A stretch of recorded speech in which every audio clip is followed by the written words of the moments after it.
The room is still dark, but not fully dark.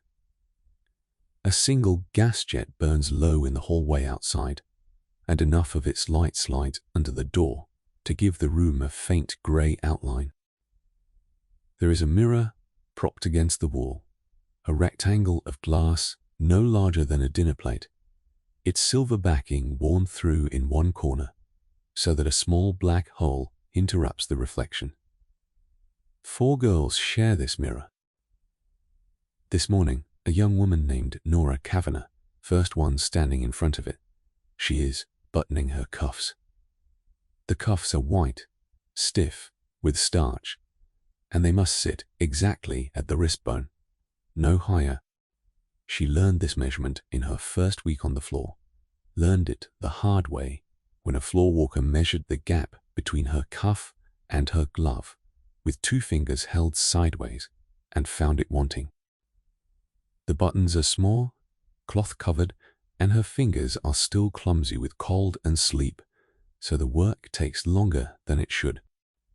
She does it anyway in the grey half-light, without a lamp, because the store does not pay for lamp oil in the dormitory, and none of the 4 girls in this room can afford their own.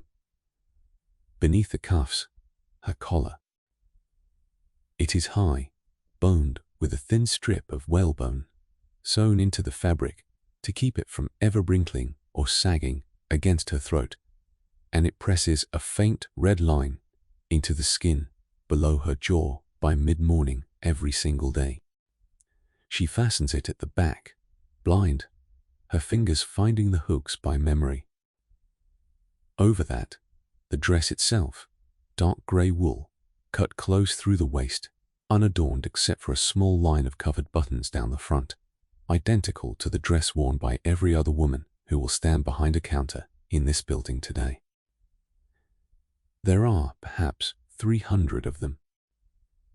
From above, on the great marble staircase, a customer looking down at the floor would see 300 identical grey shapes moving in perfect, practiced stillness among the glass cases, indistinguishable from one another, each one interchangeable with the next.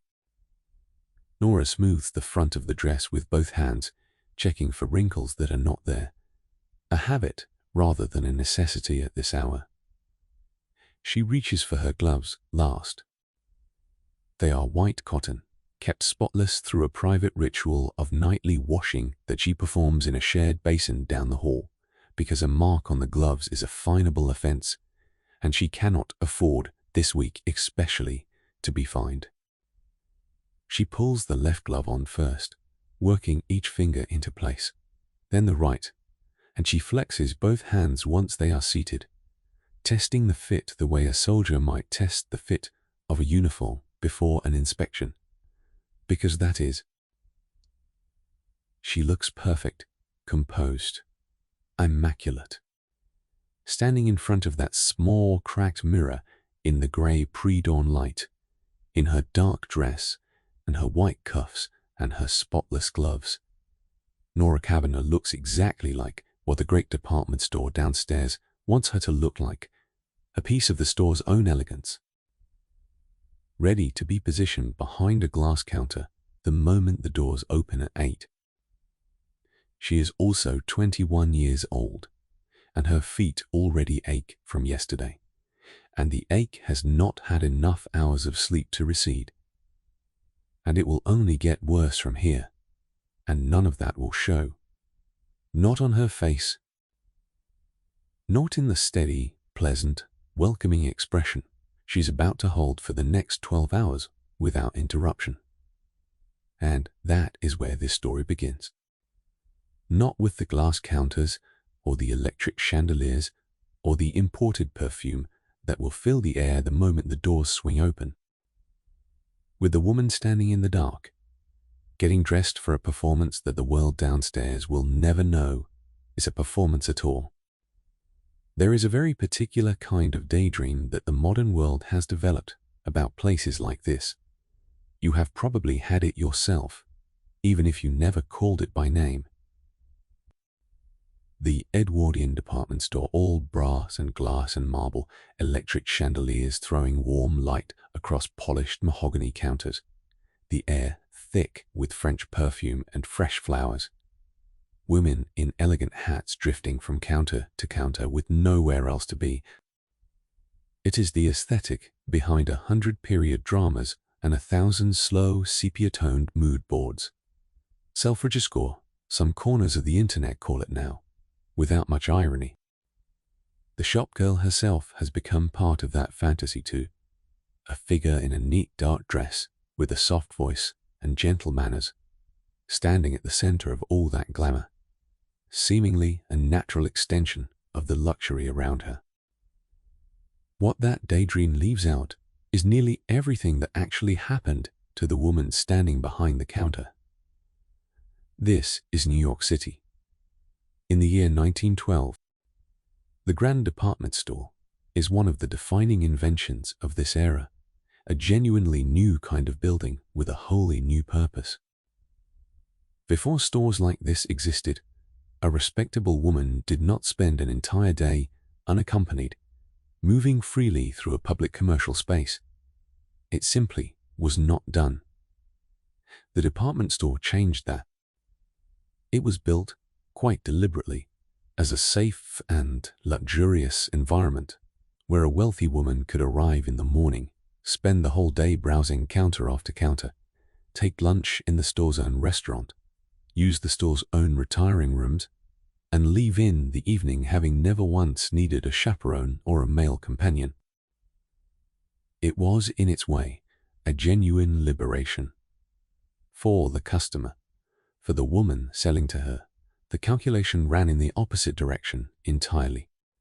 Strip away the chandeliers and the perfume and the soft period lighting of the fantasy, and what you find underneath is a young woman required to present herself as flawlessly refined as the wealthiest customer in the building, required to seem as though she belonged entirely to that world of leisure and taste, while earning, in a single week, less than the cost of one pair of the gloves she sold.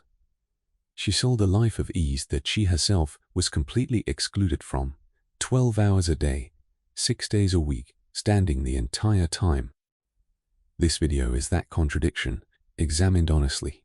Not the counters, not the customers, the women behind the counters, and what their composure actually cost them. There is a reason the department store, more than almost any other institution of its era, has been so thoroughly romanticized in the century since. It was, by design, a stage set built specifically to produce a feeling, ease, abundance, effortless refinement, in the person walking through it. Every architectural decision served that feeling. The height of the ceilings, designed to evoke a cathedral rather than a warehouse. The placement of mirrors, angled to flatter and to multiply the impression of space and light. The scent, carefully curated, drifting from the perfume counter toward the entrance so that a customer's very first sensory impression, before she had examined a single item of merchandise, was one of luxury. Nothing about the experience was accidental. It was engineered with the same deliberate care an architect brings to a cathedral to produce awe in the person standing inside it. And the woman behind the counter was in every meaningful sense part of that engineering. Her uniform, her posture, her carefully modulated warmth, all of it functioned as a kind of living architecture, as essential to the store's intended effect as the marble underfoot or the electric chandeliers overhead. She was not simply an employee performing a transaction. She was a component of the atmosphere itself, positioned and maintained with the same attention to detail the store applied to its window displays, expected to blend so seamlessly into the luxury around her, that a customer would never once think to distinguish between the beautiful objects on display. This is what makes her story different from a simple account of low wages and long hours, though it certainly involved both.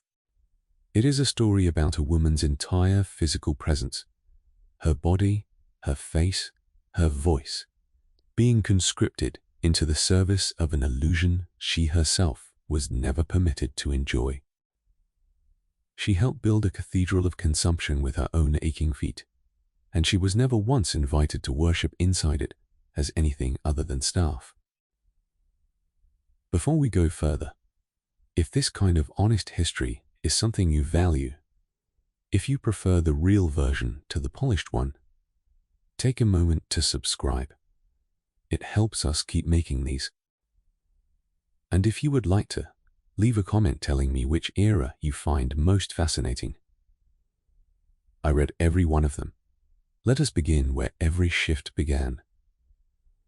In the dark, before the doors opened, with a woman named Nora. Nora Kavanagh is 21 years old.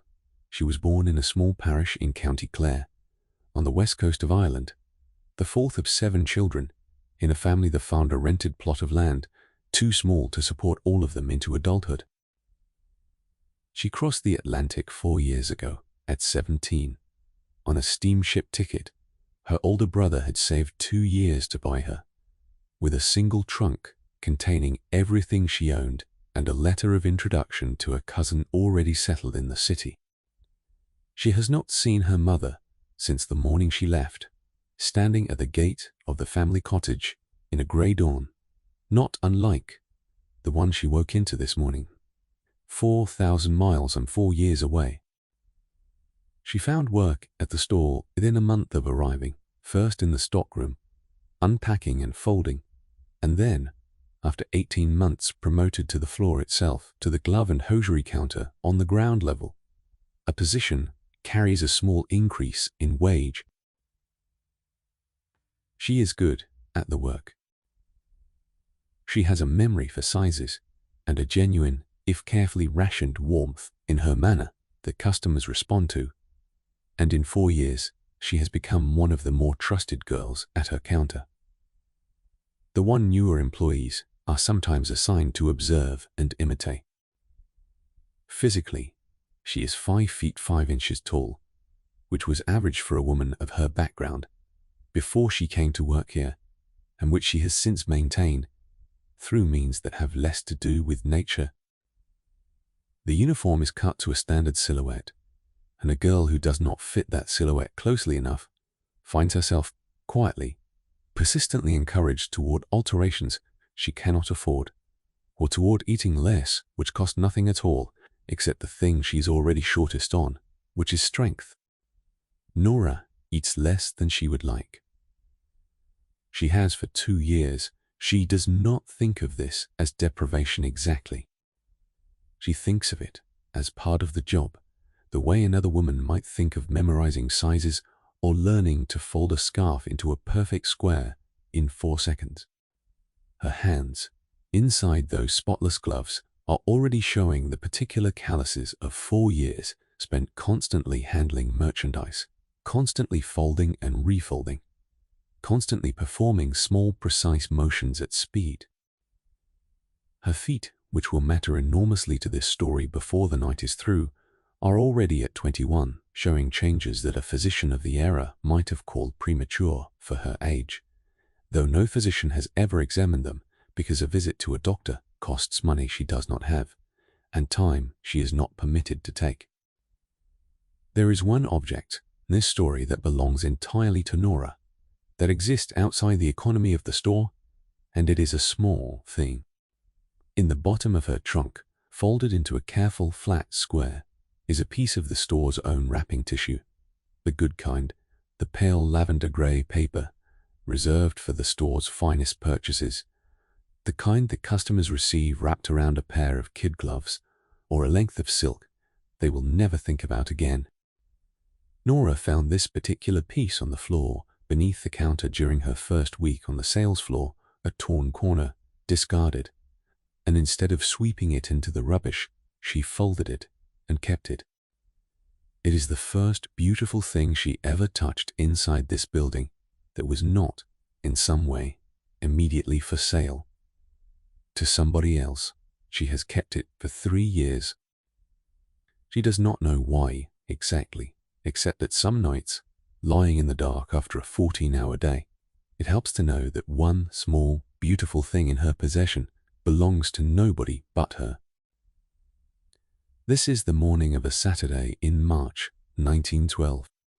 It is the first day of the store's spring sale, the single busiest selling day of the entire season, the day every floorwalker and every department head has been preparing the staff for over the past 2 weeks, with a mounting urgency that has already begun to show in shorter tempers.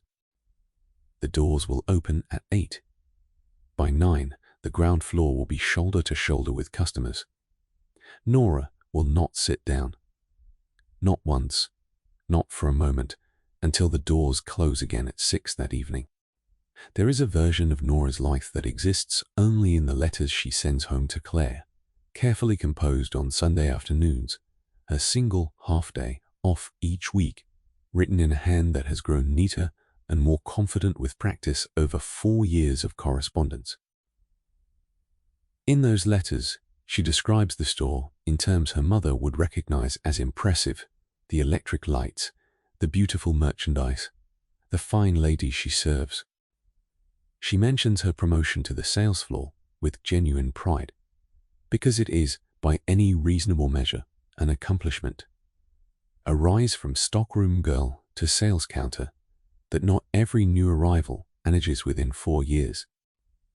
She does not mention the fines or the ache in her feet, or the particular exhaustion that has settled into her body over the past 2 years in a way that no longer fully lifts even on her day of rest.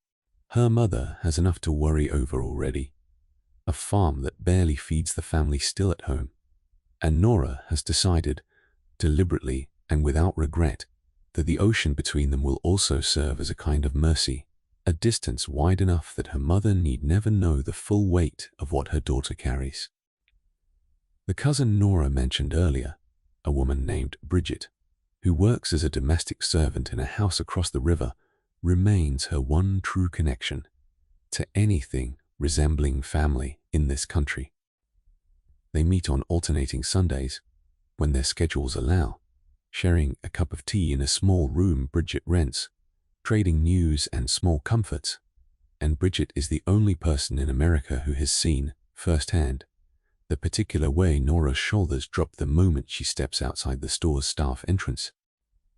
Visible unclenching of a body that has spent the entire week holding itself to a standard nobody outside these walls ever think to demand.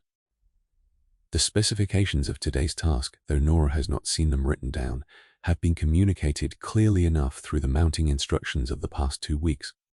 The store expects to process a volume of customers on this single Saturday, equivalent to nearly 4 ordinary business days combined, a figure the department heads have repeated often enough in staff meetings that even the newest girls on the floor have absorbed it as simple fact. Every counter has been restocked to capacity. Every girl has been reminded more than once that the spring sale represents the store's most important selling event of the entire season. Its success or failure a matter the owners themselves are said to watch closely. None of this changes what the day will actually require of Nora's body. It simply means that today, of all days, the margin for visible fatigue for any lapse in the composed performance the uniform and the training have built her toward will be thinner than on almost any other day of the year. She finishes with her gloves. She checks her collar one last time in the small cracked mirror, tilting her chin to be sure the whalebone is sitting flat and even. Down the hall, bell rings, the dormitory matrons signal that it is time to descend to the staff entrance and begin the day. Nora takes one last look at herself in the glass, at the grey dress and the white cuffs, and the perfectly composed young woman looking back at her, and then she turns from the mirror and joins the line of girls filing quietly down the narrow back stairs. If you picture the uniform of a shop girl this era, you probably imagine something simple. A plain dark dress, tidy and modest, the sort of thing that would photograph well in black and white, and require little thought beyond buttoning it on in the morning. The reality of that uniform, the actual mechanics of what it demanded and what it cost, is considerably more complicated than a plain dress. Begin with the fact that Nora paid for it herself. The store did not issue uniforms. It issued specifications, exact and unforgiving, and left the purchase and upkeep entirely to the employee. A new girl, starting on the floor, received a printed card listing the acceptable fabric, the acceptable color, which had to fall within a narrow range, the staff privately called store gray, though it was never officially named, that the acceptable collar height, the acceptable cuff style, and the acceptable trim. A dress meeting, these specifications, made by a seamstress who understood the exacting standard, cost more than a week of Nora's wages when she first started. She paid for it in installments deducted from her pay envelope over 6 weeks, which meant that for 6 weeks, she was, in practical terms, working for almost nothing while she paid off the privilege of being allowed to work at all. The collar, where the uniform stopped being simply clothing and became something closer to equipment. The whalebone stay, sewn into the fabric, was not decorative. It was structural, designed to keep the collar perfectly upright and perfectly smooth against the neck for the full duration of a shift, regardless of how many hours passed, regardless of sweat, regardless of the natural tendency of any fabric to soften and sag with wear. A collar that had gone soft by mid-afternoon, that showed even the faintest wrinkle when a floor walker's eye passed over it, was noted, and a noted infraction meant a fine. The whalebone pressed a mark into the skin below Nora's jaw that had, over 4 years, become permanent, a faint pale line visible even on her rare days off when she wore no collar at all. Beneath the dress, the corset. This was not, strictly speaking, part of the store's official uniform specification, but it functioned as one in every practical sense, because the dress was cut to a silhouette that assumed a corseted figure beneath it, and a girl who arrived without one found the dress fitting wrong in ways the floorwalkers noticed immediately.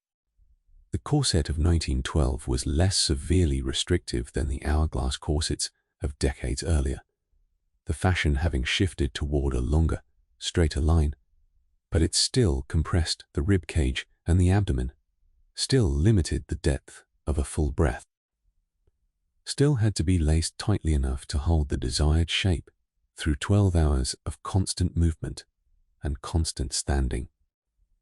Nora laces her own each morning, working the strings tight by feel, because there is no one in the dormitory awake early enough most mornings to help her, and a corset laced by one's own hands behind one's own back is a skill that takes most girls the better part of a year to master without leaving the fabric crooked. Which brings us to the question that nobody asked in polite company, but every floor walker was quietly enforcing all day long. The question of exactly how closely a woman's body needed to conform to a standard before it was judged acceptable for public display. There was at every store like this one a matron whose specific responsibility was inspection. She checked the girls each morning as they filed onto the floor, not with the warmth of a mother checking a child before school, but with the cool, itemizing eye of a quality control inspector reviewing merchandise, collar height, cuff position, the condition of the gloves, whether the hem sat at the correct distance from the floor, whether hair was pinned in the approved manner, no loose strands, no visible pins, nothing that suggested a woman had dressed hastily or without sufficient care for how she would be seen. A girl who failed this inspection in any visible way was sent back to correct the fault before the doors opened, and if there was no time to correct it, she worked the day marked in the matron's private ledger as a girl who could not be trusted to present herself properly, a mark that mattered a great deal when the question of promotion or dismissal eventually came around. Nora has failed this inspection exactly once in 4 years, in her second month on the floor, when a button had come loose from her cuff overnight, she had not noticed in the dim dormitory light. The matron's silence, the particular quality of that silence, the way she simply looked at the gap where the button should have been and said nothing at all before moving to the next girl in line, taught Nora more about the stakes of this inspection than any spoken reprimand could have.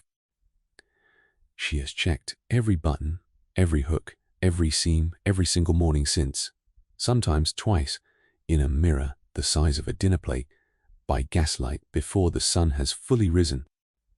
The dress, the collar, the corset, the gloves, together they weighed on her body in ways that had nothing to do with actual pounds and everything to do with restriction. She could not slouch, because the collar would not allow it. She could not breathe as deeply as her body wanted to, because the corset would not allow it. She could not move quickly or freely, because the cut of the skirt and the structure, the whole garment, were designed for a controlled, gliding grace rather than for speed or ease. Every single element of the uniform was, in its own small way, a form of discipline applied directly to the body, and she wore all of it, every piece, for 12 hours at a stretch, because the alternative to wearing it correctly, the alternative was not having this job at all. The uniform was not clothing in any sense that a modern person would recognize. It was a contract written in whalebone and starch, and she signed it fresh every single morning, one button at a time, in a mirror too small to show her the whole picture at once. The economics of that uniform deserve one further moment of attention, because the initial purchase price, steep as it was, represented only the beginning of an ongoing expense that followed Nora through every week of her employment. The dress required regular laundering, a service the store did not provide free of charge, and Nora paid a set fee each week to have her uniform properly cleaned and pressed by a laundry service the store had arranged, a fee deducted automatically from her pay envelope before she ever saw it. The gloves, given their exacting standard of cleanliness, required washing far more frequently, a task Nora performed herself in the shared basin down the hall rather than paying for a service she could not afford to use daily, which meant that some portion of nearly every evening, tired as she was, involved scrubbing white cotton by hand in cold water until it met a standard that would satisfy a matron's inspection the following morning. When a uniform showed genuine wear, a seam beginning to fray, a collar that had lost its crispness beyond what pressing could restore, replacement fell, once again, entirely to Nora. She has, over 4 years, purchased 3 complete uniforms, each one representing a significant portion of several weeks' wages, a recurring expense she has learned to plan around the way a farmer plans around the certainty of a harsh winter. There is no allowance in her wage structure for this. The $6 she earns each week must simply stretch to cover it, alongside the cost of food beyond what the store provides, her share of the dormitory fee, and whatever small amount she manages to set aside when she can manage anything at all. Against the vague and distant hope of someday having enough saved to change her circumstances in some meaningful way. There is a specific moment from her second uniform purchase that Nora still recalls clearly, 2 years into her employment, standing in a small dressmaker's shop 3 streets from the store, watching the seamstress pin the new dress to the exact specifications printed on the store's card and doing the arithmetic in her head as the woman worked, calculating precisely how many weeks of careful economy it would take to recover the expense. The seamstress, noticing her expression, offered the same weary sympathy Nora imagines she offers every shop girl who comes through her door for this exact purpose. A small, knowing look that required no words, because both women understood perfectly well what this transaction represented. a young woman paying out of her own thin wages for the privilege of being allowed to keep working.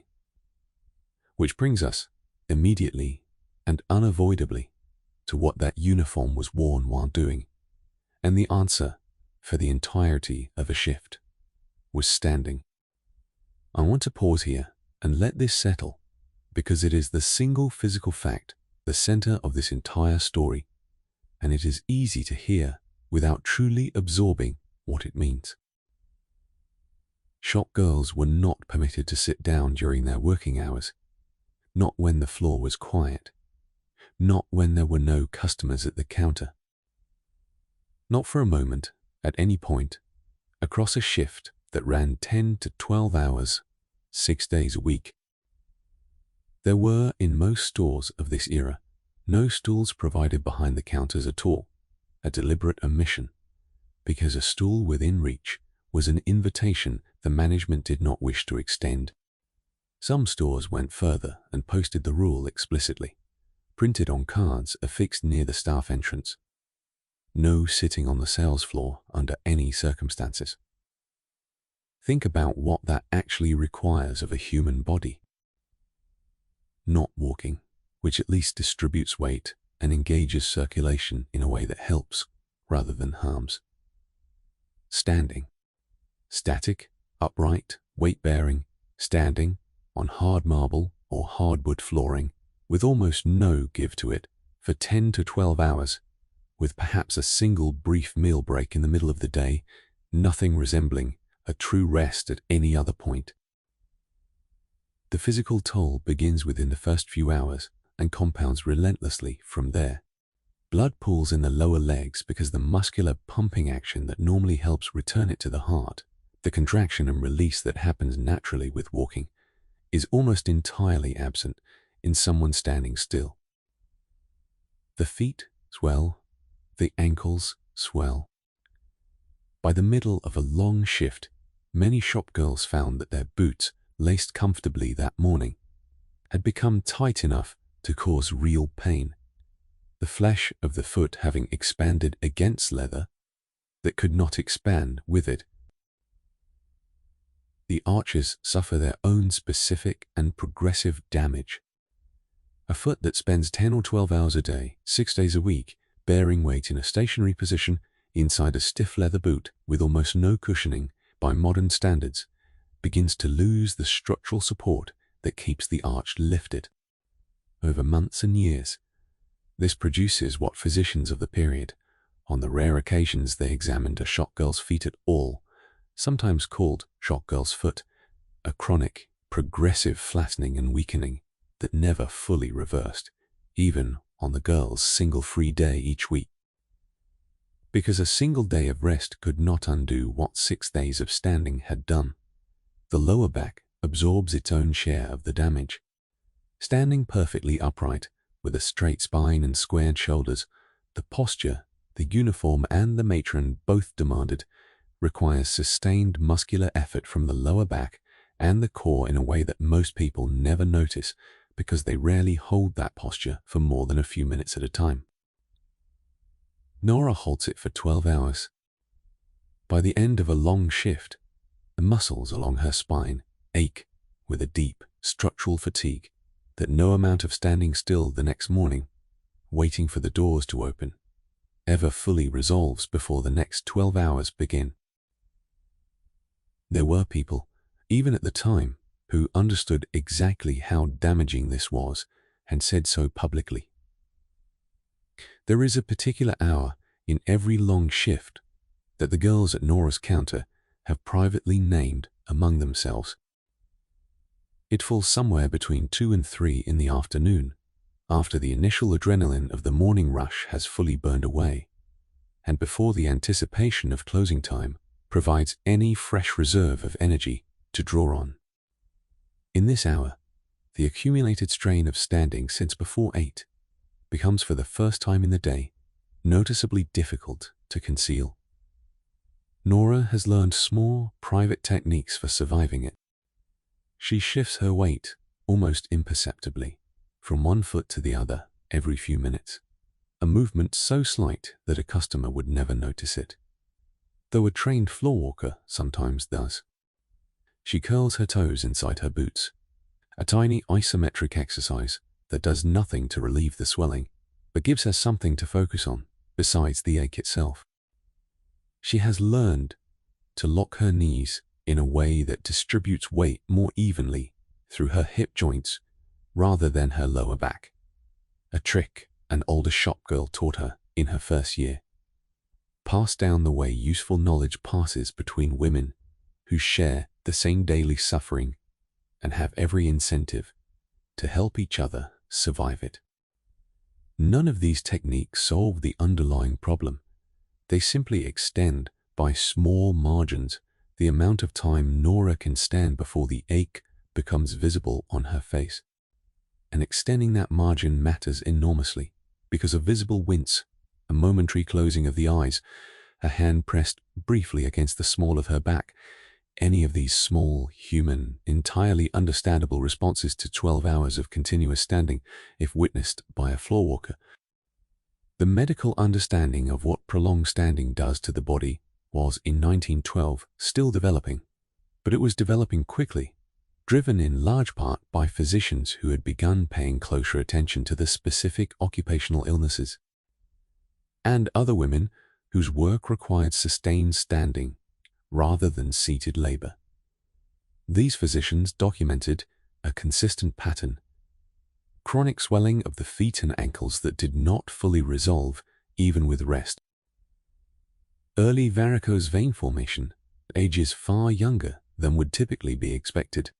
Flattened arches that produced a distinctive, vaulted gait. One some doctors of the period learned to recognize on sight. A slightly rolling, careful walk that marked a woman as someone who spent her working life on her feet. Lower back pain, so consistent among this population of workers that it stopped being treated by many physicians as an individual complaint and started being understood as an occupational hazard inherent to the job itself rather than to any particular woman's constitution.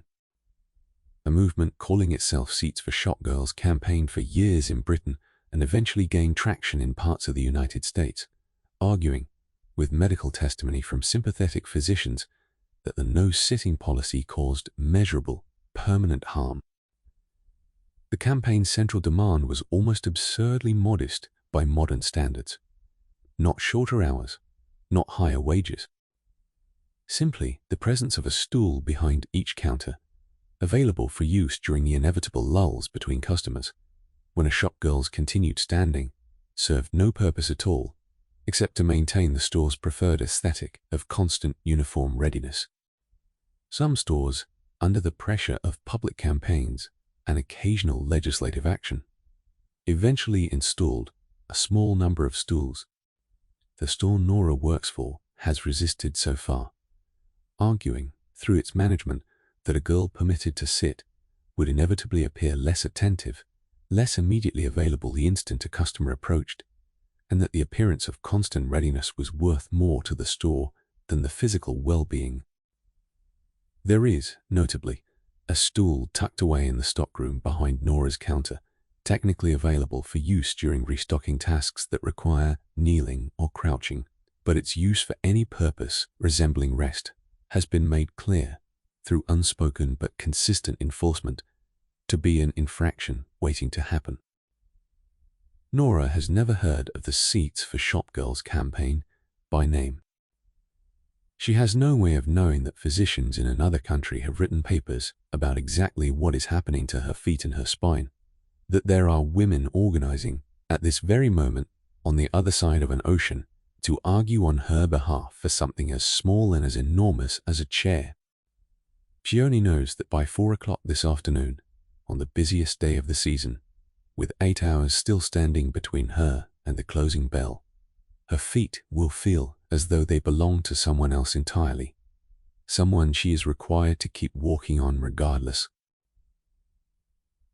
There is a specific irony worth sitting with here, because the store Nora works for sells on its furniture floor some of the finest chairs available anywhere in the city. carved mahogany armchairs, deep upholstered settees, delicate parlor chairs designed with an elegance that has nothing at all to do with function, everything to do with signaling taste and comfort to whichever wealthy household eventually purchases them.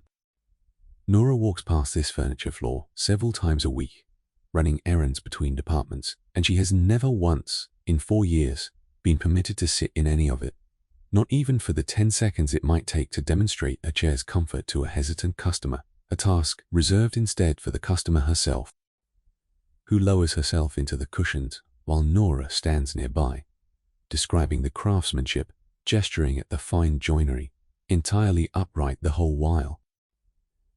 1899 was the year the modern retail floor began to be studied the way a factory floor was studied, with stopwatches and efficiency charts. And by 1912, that thinking had fully arrived in stores like the one Nora works in, dressed up in different language but carrying the same underlying logic. Efficient movement, maximum coverage, minimum waste.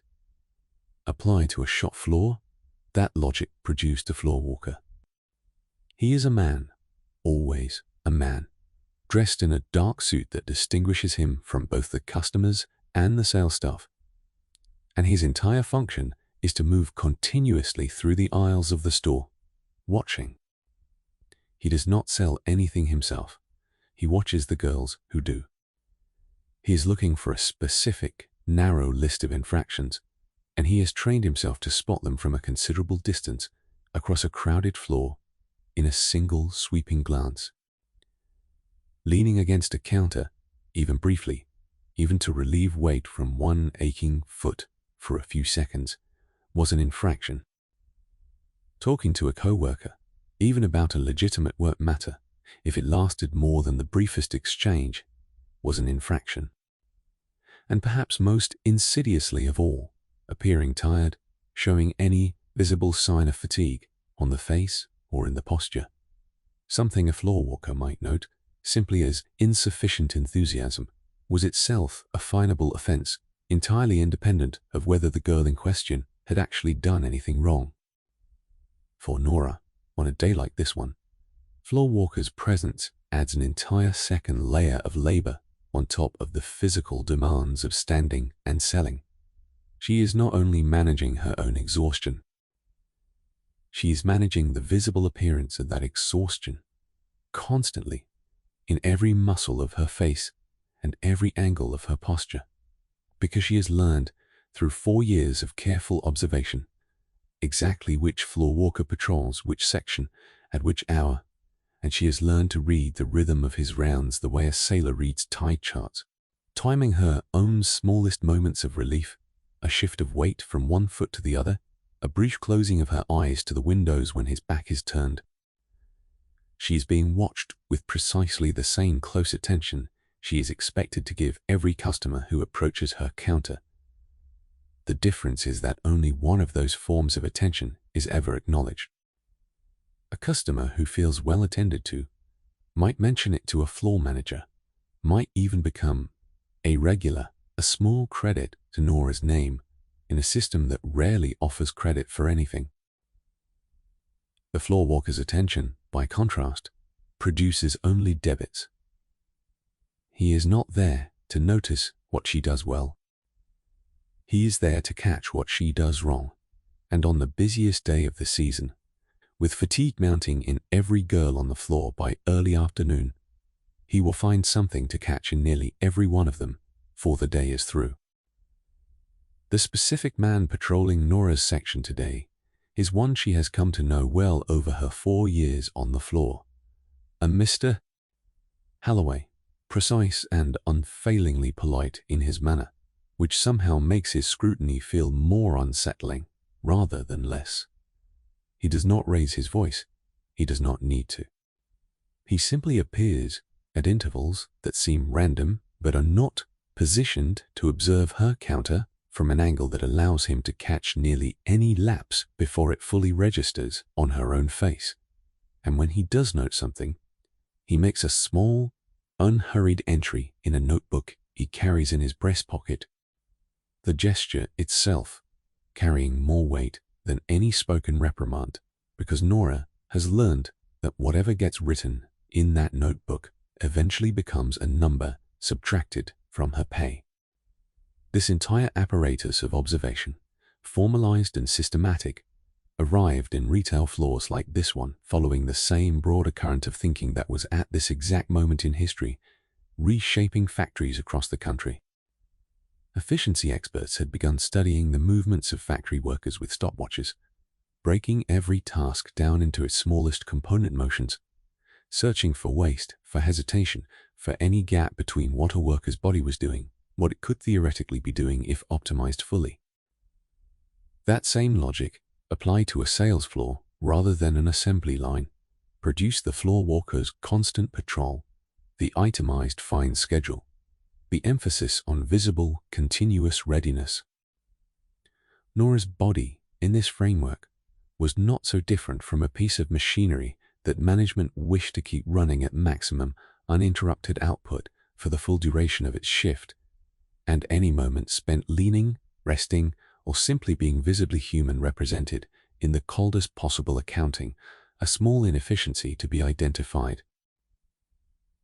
The vocabulary of this system borrowed heavily, in fact, from language originally developed for factory settings, even when applied to a context as different as a glove counter. Doctor handbooks of the era spoke of maximizing floor coverage, of minimizing idle time, of standardizing customer interaction to the greatest degree possible, language that would have sounded entirely at home in a manual for optimizing an assembly line, applied instead to the far more intimate, far more human work of selling a stranger a pair of gloves with warmth and genuine attentiveness. The mismatch between the language and the actual labor it described was not something anyone at the store seemed to notice or find strange.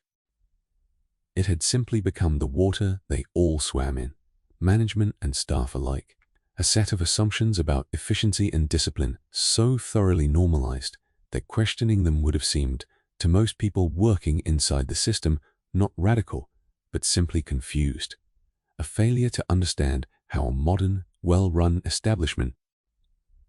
She does not think of herself in these terms. Of course, she thinks of Mr. Halloway simply as a man to be managed, a hazard to be navigated with the same practiced wariness she might apply to crossing a busy street. But the system he represents, the elaborate machinery of observation and correction built specifically to extract the maximum possible performance from her body across the maximum possible number of hours. It was, in a very real sense, one of the primary tools through which that success was manufactured, in the same way the electric chandeliers and the imported perfume manufactured the customer's experience of effortless luxury one floor below. For Nora, the arithmetic of a bad day was something she tracked the way another woman might track a household budget, except that this budget belonged entirely to someone else, and she had almost no power to keep it balanced. It was called the fine schedule, and every store like this one had one, printed and posted in the staff areas, itemized with the precision of a legal document. If you imagine that shopgirls simply earned low wages, and that this was the full extent of the economic unfairness built into the job, you are picturing only half the system. The wages were low, certainly. Nora earned $6 a week, figure that sat in 1912 close to what social reformers of the era were already calling insufficient for a single woman to live on in New York City without some form of subsidy, whether from family, from a husband, or from housing provided by an employer, tying her wage and her home to the same institution so that leaving one meant losing the other simultaneously. But the wage was only the starting figure. Layered on top of it was the fine schedule, a detailed list of infractions and their exact monetary costs, deducted directly from the pay envelope at the end of the week, often without discussion, sometimes without the girl in question ever being told precisely which infraction had triggered which deduction. Being late, even by minutes, cost a portion of a day's wage, A soiled apron or a visibly wrinkled collar cost another. Talking on the floor, if a floor walker judged the conversation excessive, cost still more. And the vaguest category of all, the one that gave management the widest possible latitude, was something most store handbooks referred to simply as lack of enthusiasm or improper deportment. A fine that could be applied almost entirely at a floor walker's discretion, for an expression judged too flat, a greeting judged too subdued, a posture judged too tired. Nora keeps her own private ledger of this, not on paper, because paper could be found and questioned, but in her head, updated hour by hour through every shift. She knows, without having to calculate it consciously anymore, roughly what a full day of perfect compliance is worth to her, and roughly what a single serious infraction would cost against that total. On a normal day, she estimates she loses somewhere between 5 and 10% of her earnings to fines of one kind or another, small infractions that are nearly impossible to avoid, entirely across 12 hours of sustained, monitored performance.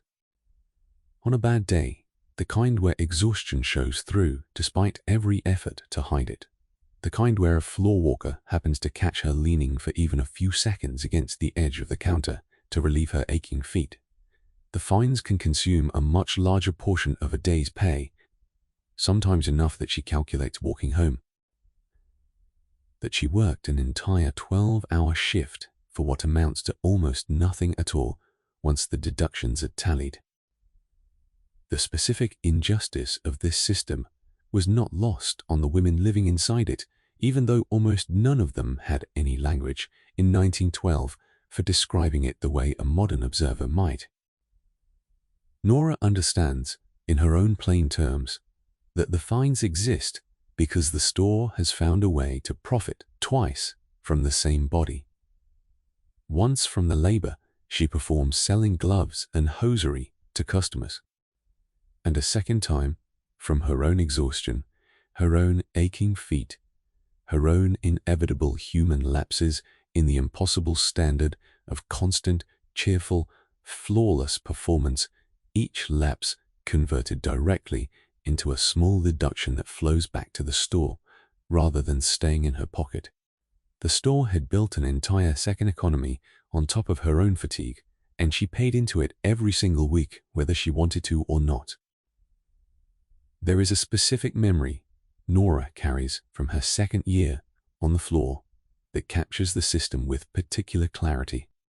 A girl at the counter beside hers, a quiet young woman named Sadie, who had been on the floor for less than a month, was fined a full day's wage in a single week for what the floorwalker's report described only as insufficient enthusiasm toward customers, a charge Sadie could never fully understand or contest because there was no appeal process. No supervisor willing to review the floorwalker's judgment, no mechanism at all by which a shopgirl could argue that her exhaustion after 11 hours of standing had been misread as indifference. Sadie left the store within the month, unable to make the arithmetic work, and Nora never learned what became of her after that. This was not an unusual story. It was, if anything, an ordinary one, repeated in some version across nearly every counter in the building. A quiet churn of young women arriving with hope and leaving, sometimes within weeks, having discovered that the fine schedule alone could make the job impossible to sustain. The store's own bookkeeping around the fine system reveals something worth pausing on, even though Nora herself has never had reason to see the ledgers directly. Fines collected from the sales staff were not treated as an unfortunate necessity, a regrettable cost of maintaining discipline. They were recorded as revenue, tallied at the end of each week alongside the day's sales receipts, folded into the store's general accounting in a manner that made no meaningful distinction between money earned from a satisfied customer and money extracted from an exhausted employee's own wage. Department heads, whose sections generated a healthy sum in fines over a given month, were not reprimanded for excessive discipline. If anything, a well-disciplined floor one where standards were rigorously maintained and infractions consistently caught and punished. Reflected well on the department head's management, a small but real incentive for supervisors to enforce the fine schedule with enthusiasm rather than mercy. There is a particular cruelty embedded in the structure that becomes visible only when you consider it from a slight distance.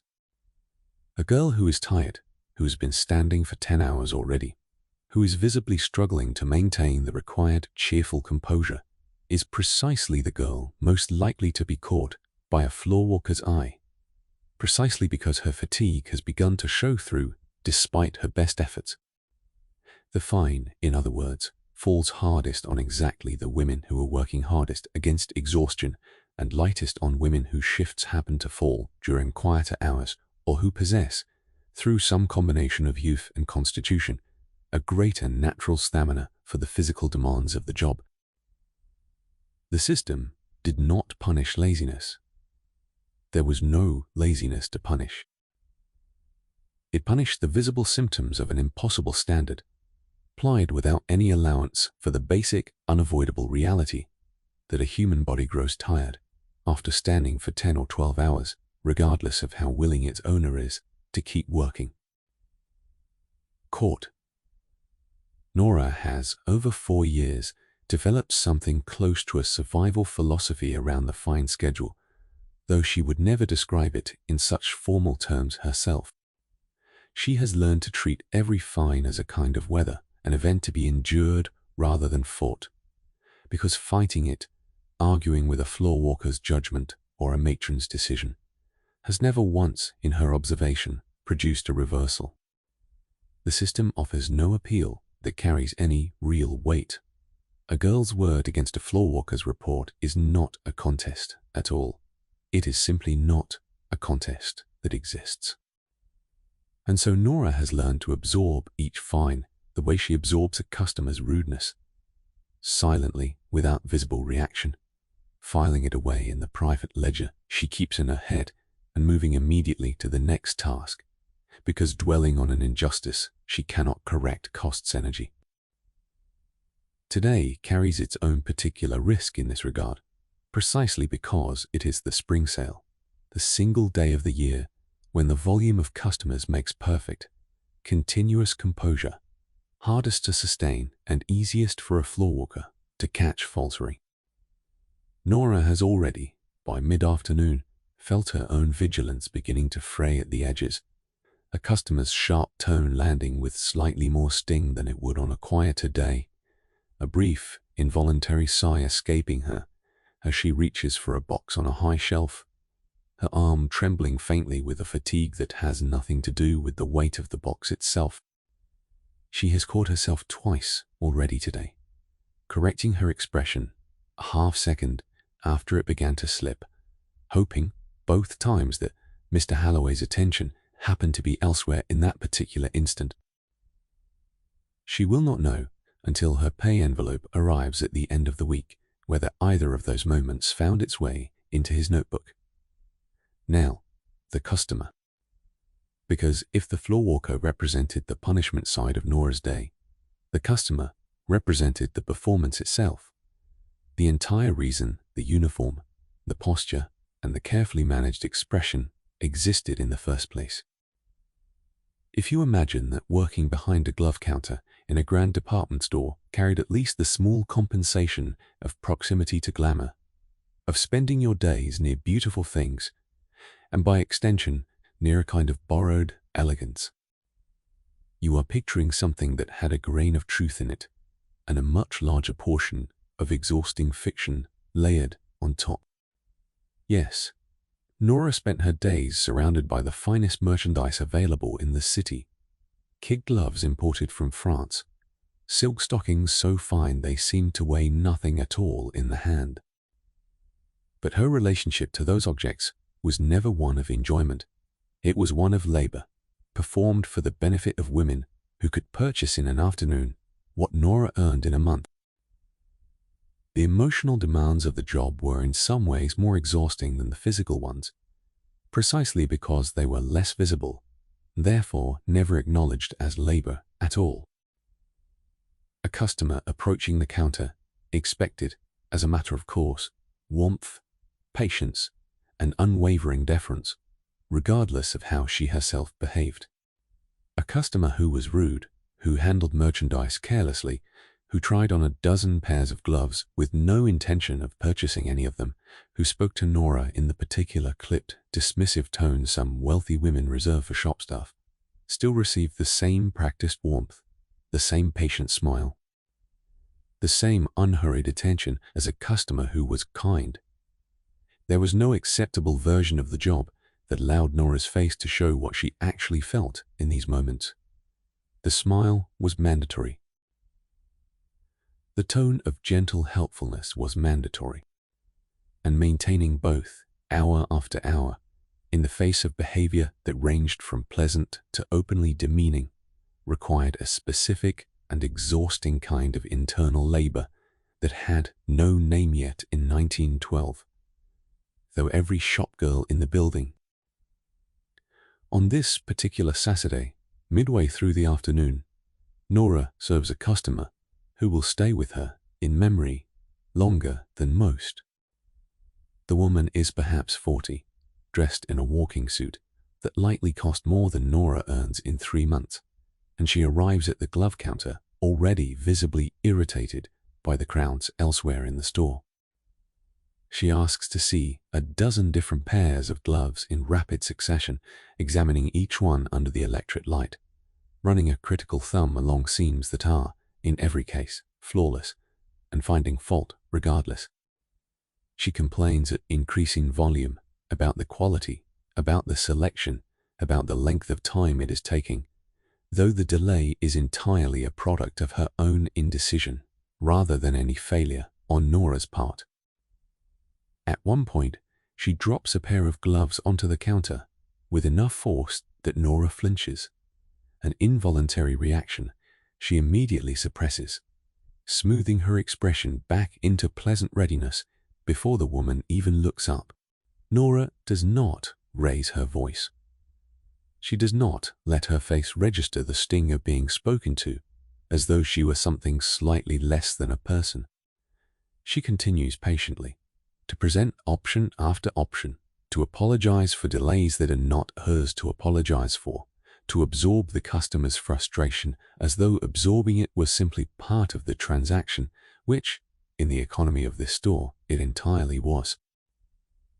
The woman eventually purchases 2 pairs of gloves, offers no acknowledgement of the 20 minutes she has consumed, and moves on to the next counter, already composing, no doubt, some fresh complaint for whichever unfortunate girl serves her there. Nora's hands are steady as she refolds the discarded gloves back into their tissue paper. Her expression remains pleasant for the next customer, who arrives at the counter less than a minute later. Nothing about the previous encounter shows on her face at all. This is, in its own way, one of the most demanding skills she possesses, more demanding, in certain respects, than the physical endurance the job also requires, because a foot can eventually go numb with standing, but the effort of continuously manufacturing warmth on command, for stranger after stranger, hour after hour, does not numb in the same way. It simply accumulates silently. Somewhere under the surface, she is required to maintain. She sold that customer a sense of ease, a frictionless, effortless shopping experience in which nothing at all had gone wrong, in which every glove had been presented promptly and every complaint absorbed without visible cost. The customer will likely never think of the encounter again. Nora will carry the small, specific weight of it through the rest of her shift, one more item added to a ledger that never balances in her favor.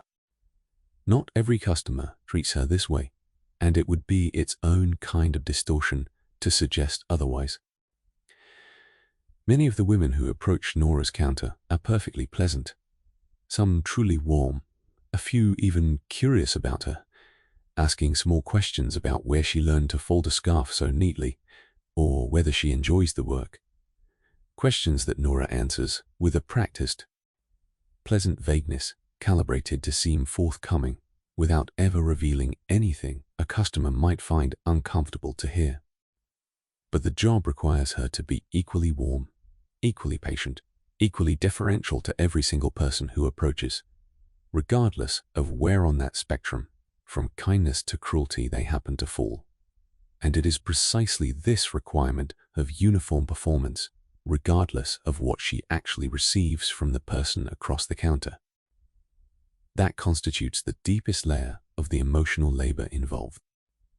There is a specific skill, one Nora has developed over 4 years without ever having a name for it, of reading a customer's mood within the first several seconds of an approach, adjusting her own manner accordingly, becoming slightly more brisk and efficient for a customer who seems impatient, slightly more warm and conversational for one who seems to want the social exchange as much as the purchase itself, slightly more deferential and careful for one who arrives already irritated, anticipating trouble before any trouble has actually occurred.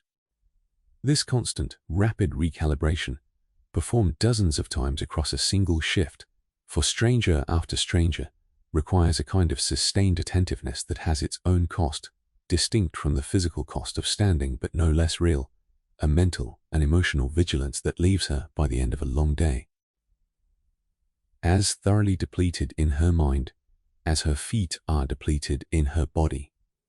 The store trains its girls explicitly in this performance, though never using language that would frame it as performance at all. New employees receive instruction in what the store calls proper deportment, a series of expectations around tone of voice, facial expression, and physical bearing that new girls are expected to internalize within their first weeks on the floor. Always greet the customer with a warm, genuine smile. Never allow personal feelings to show in your manner toward a customer, regardless of provocation. Maintain a pleasant, helpful tone even when a sale does not result. These instructions, delivered as simple professional guidance, amount, in practice, to a formal curriculum in suppressing one's own authentic emotional responses in favor of a manufactured warmth. Calibrated entirely for the customer's comfort, a curriculum Nora mastered so thoroughly. Slipping into place the instant a customer's shadow falls across her counter and not lifting again until the last customer of the day has finally moved on. There is a second customer Nora serves this afternoon who deserves mention, if only because the contrast with the first illustrates something important about the emotional range this job actually demands. A young woman, perhaps Nora's own age, arrives at the counter alone, clearly nervous, purchasing her first pair of proper gloves for what she shyly explains is her own upcoming wedding. She has never before shopped in a store this grand, and her uncertainty shows in every hesitant question she asks, whether she has chosen correctly, whether the color suits her, whether she is taking too long. Nora recognizes something of herself in this young woman's nervousness, a kinship that has nothing to do with wealth or position, and for these few minutes, the warmth she offers requires no performance at all. She takes genuine care, selecting the right pair, offers genuine reassurance, and sends the young woman off toward the door with something that briefly resembles real connection rather than manufactured service. This is the part of the job that Nora rarely mentions when she catalogues its difficulties, even to herself, because it complicates the story in a way that is harder to hold on to than simple grievance. The performance is real and it is exhausting, and it is, in its way, a form of theft, requiring emotional labor the store has never once compensated separately from the wage covering everything else. But it is not only theft. Some small portion of every day offers Nora an encounter like the one with the nervous young bride, a moment where the skills she has built under duress, the patience, the careful attention, the genuine capacity to make a stranger feel cared for, produce something that feels, at least briefly, like its own small reward, distinct from anything the store intended or would ever think to acknowledge. Close your eyes for a moment and consider what is happening underneath that composed, upright posture that every customer sees and nobody questions. Because the straight back, the level shoulders, the graceful, unhurried movement from one end of the counter to the other, all of it reads to a passing shopper as natural elegance, the kind of bearing that seems to come effortlessly to a certain type of refined young woman. It does not come effortlessly. It is physically one of the most expensive things Nora does all day, and its cost is paid entirely in parts of her body that nobody in the building has any interest in examining. Begin with the corset, which we have already discussed in the context of the uniform, but which deserves closer attention here. In the context of what it actually does to a body sustaining it for 12 hours. Even the moderate, longer-lined corset, fashionable in 1912, compresses the lower ribs and the abdomen enough to restrict the depth of a full breath. Nora has adapted to this the way anyone adapts to a chronic limitation, by breathing shallower, by developing a kind of permanent low-grade oxygen debt that she has stopped consciously noticing, though it contributes, physicians of the era increasingly suspected, to the fatigue and lightheadedness that afflicted so many women in occupations requiring long hours in tightly laced garments. The corset also compresses the digestive organs to some degree, which is part of why Nora, like many shopgirls, eats sparingly during her shift. A full meal laced this tightly is genuinely uncomfortable in a way that makes the practical decision to eat less feel, in the moment, like the more bearable choice. Then there are the feet and legs, already discussed in the context of standing, but worth returning to with more specific attention to what 12 hours of accumulated strain actually feels like from the inside. By 4 in the afternoon, Nora's feet carry a deep, throbbing ache that has moved beyond simple tiredness into something closer to a continuous, low-level pain. The arches, unsupported by the stiff, minimally cushioned boots the uniform requires, have begun to flatten under the sustained weight, process that will over the coming years become permanent. Her ankles have swelled enough that the top laces of her boots press a visible line into the skin, a line that will still be faintly there when she finally removes the boots tonight. Small thread-like veins have begun to appear on the backs of her calves, early varicose changes that will worsen steadily over the years. She continues in this position, the direct physical consequence of blood pooling in the lower legs for 12 hours a day, with almost no muscular assistance returning it upward. Her lower back holds its own accumulated tension, a deep ache along the spine from maintaining, for hour after hour, the perfectly upright posture that both the corset and the matron's expectations demand. By evening, this ache will have spread up into her shoulders and the base of her neck, the whole structure of her upper body having spent the day working continuously against gravity to hold a shape that looked to every customer who glanced her way like the most natural thing in the world. None of this shows. That is, in the end, the entire point of the training, the corset, the collar, the constant private vigilance over her own expression. The posture that looked effortless to every single customer who approached her counter today was, in fact, the single most physically expensive thing Nora did all day, more costly to her body than the walking, more costly than the standing itself, because it required active, sustained resistance against every impulse her exhausted muscles had to slump, to sag, to simply stop holding the shape that the job demanded. She will hold it for 2 more hours before the doors close. And when she finally does let it go alone in the dormitory, the release will feel, she has told herself more than once, almost like putting down a weight she has been carrying since before dawn. There is one more physical toll worth naming plainly, because it is the one Nora discusses least, even with her roommates. Even in the private hour before curfew when nearly everything else finds its way into conversation.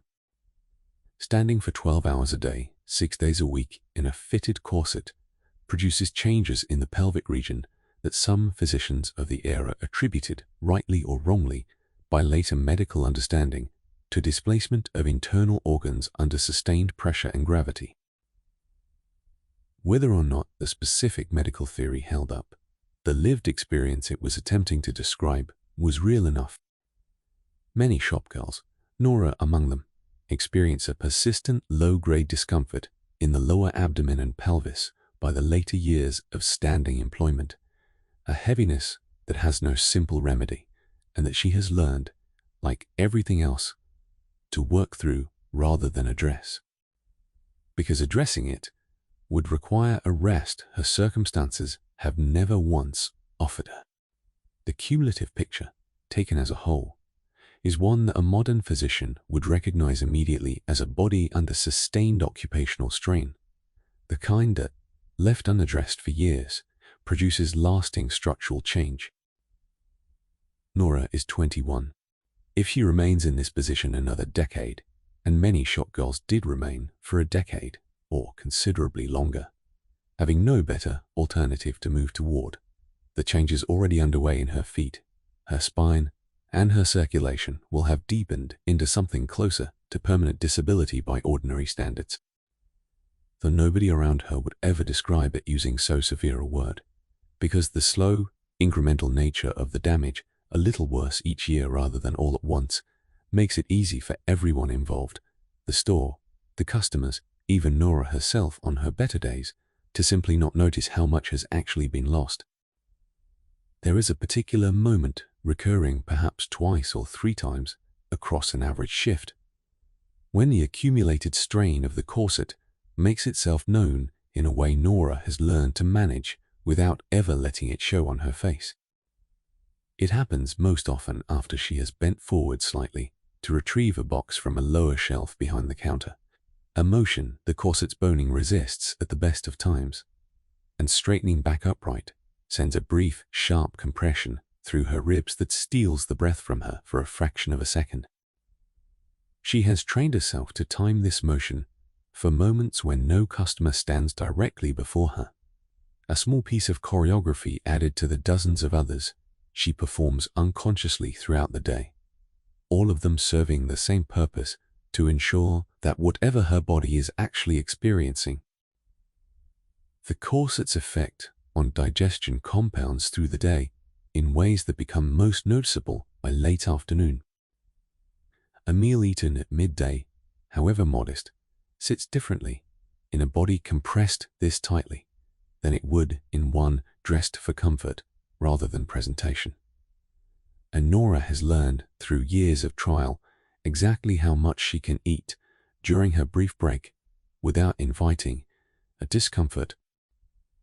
This is one more small invisible calculation added to a day already thick with them. One more piece of private arithmetic that exists nowhere except in her own accumulated experience, passed to newer girls in whispered, hard-won advice rather than written down anywhere the store itself might see. What she ate, meanwhile, was its own quiet negotiation, conducted entirely within the narrow margins of a wage that left almost nothing to spare. If you imagine that working inside a building filled with the finest goods available in the city carried at least some small proximity to abundance, some trickle-down comfort in the form of decent staff meals or reasonable access to food, the reality of Saturday's midday break will correct that assumption quickly. The store provided a staff dining room in the basement level, a low-ceilinged, poorly ventilated space a considerable distance from the marble and brass of the floors above, and the meal served there for those who could not afford to bring their own or step out to buy something during their brief allotted break, were designed to the same economizing standard as everything else the store spent on its employees. Thin soup, bread, sometimes stale by the time it reached the staff room, the fresher loaves reserved for the store's own restaurant upstairs. Tea, weak, poured from an urn that had usually been steeping since morning. Nora eats less than her body needs, and she has for 2 years, for reasons that layer on top of one another, in a way that makes the deprivation feel less like a single choice, and more like an accumulation of small constant pressures. There is the uniform standard, which rewards a slender figure and quietly, persistently discourages anything else. There is the corset, which makes a full meal physically uncomfortable during a shift. And there is the plain arithmetic of her wage, $6 a week, against the cost of food in a city where even modest meals were not free. An arithmetic that leaves very little room for anything beyond the barest sufficiency, particularly once the cost of the uniform, its laundering, and her share of the dormitory fee are subtracted first. On this Saturday, her midday meal consists of a heel of bread she brought from the dormitory that morning, wrapped in a scrap of cloth, and a cup of the store's weak tea, taken standing in the corner of the staff dining room because the benches, on the busiest day of the season, are entirely full. She eats quickly, watching the clock on the wall, because her break is 20 minutes, and any minute spent past that is a minute a floor walker will notice missing from the floor. The caloric mismatch between what Nora eats and what her body actually expends across a 12-hour shift of continuous standing, walking, and the low-grade muscular effort of maintaining posture is significant, though nobody in 1912 would have described it in those precise scientific terms. What existed plainly was a body doing sustained physical work on fuel that fell well short of what that work required. Day after day, the deficit never quite large enough to produce visible collapse, but never small enough to allow real recovery either. She is, in this sense, perpetually running on a kind of reserve that never gets the chance to refill. The irony sits closest to the surface at the counter, directly across the aisle from her own, where the store's confectionery department displays imported chocolates and delicate pastries under polished glass, arranged with the same careful, artful precision as the gloves Nora sells. She stands, on an average day, no more than 12 feet from merchandise she will never taste, sold to customers who will consume it without a second thought at a price that would represent, for Nora, more than a full day's wage for a small box. She does not resent this, exactly, in any way she would put into words if asked. It has simply become part of the landscape of her working life, a small, constant reminder of the precise distance between the world she helps sell and the world she is permitted to inhabit.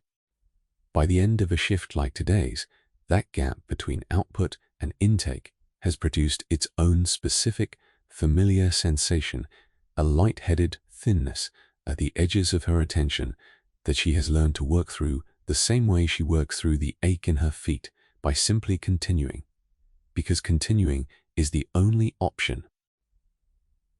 There were, at the time, a handful of investigations into precisely this problem, conducted by social reformers and occasionally by physicians concerned with the well-being of working women. Their findings, where they exist, describe a pattern remarkably consistent with what Nora experiences daily. Wages too low to support adequate nutrition once housing uniform costs.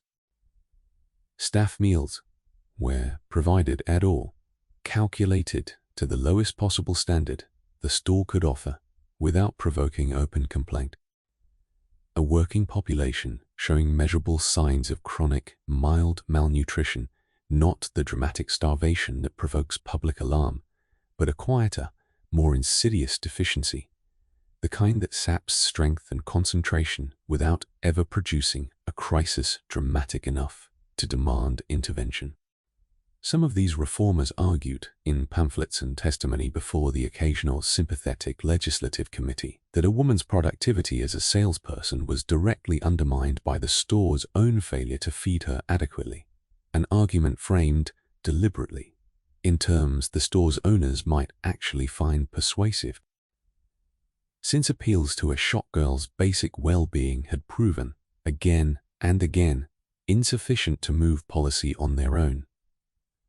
Whether this particular argument produced any meaningful change at the store where Nora works, what she knows is considerably simpler and considerably more immediate. On a day like today, the busiest of the season, she will stand for 12 hours on a heel of bread and a cup of weak tea, and she will do it without complaint, because complaint has never once, in her 4 years of observation, changed anything about the meal that awaited her the following day. There is a particular moment near the end of her 20-minute break most days when Nora allows herself a small private ritual that has nothing to do with nourishment and everything to do with sustaining something less tangible. She closes her eyes for perhaps 10 seconds, standing in the corner of the crowded staff dining room, and pictures, with deliberate clarity, a specific meal from her childhood in Clare, her mother's soda bread fresh from the griddle, butter melting into it, the whole kitchen warm with peat smoke, and the particular contentment of a full table. The memory does nothing to fill her stomach. It does something else instead.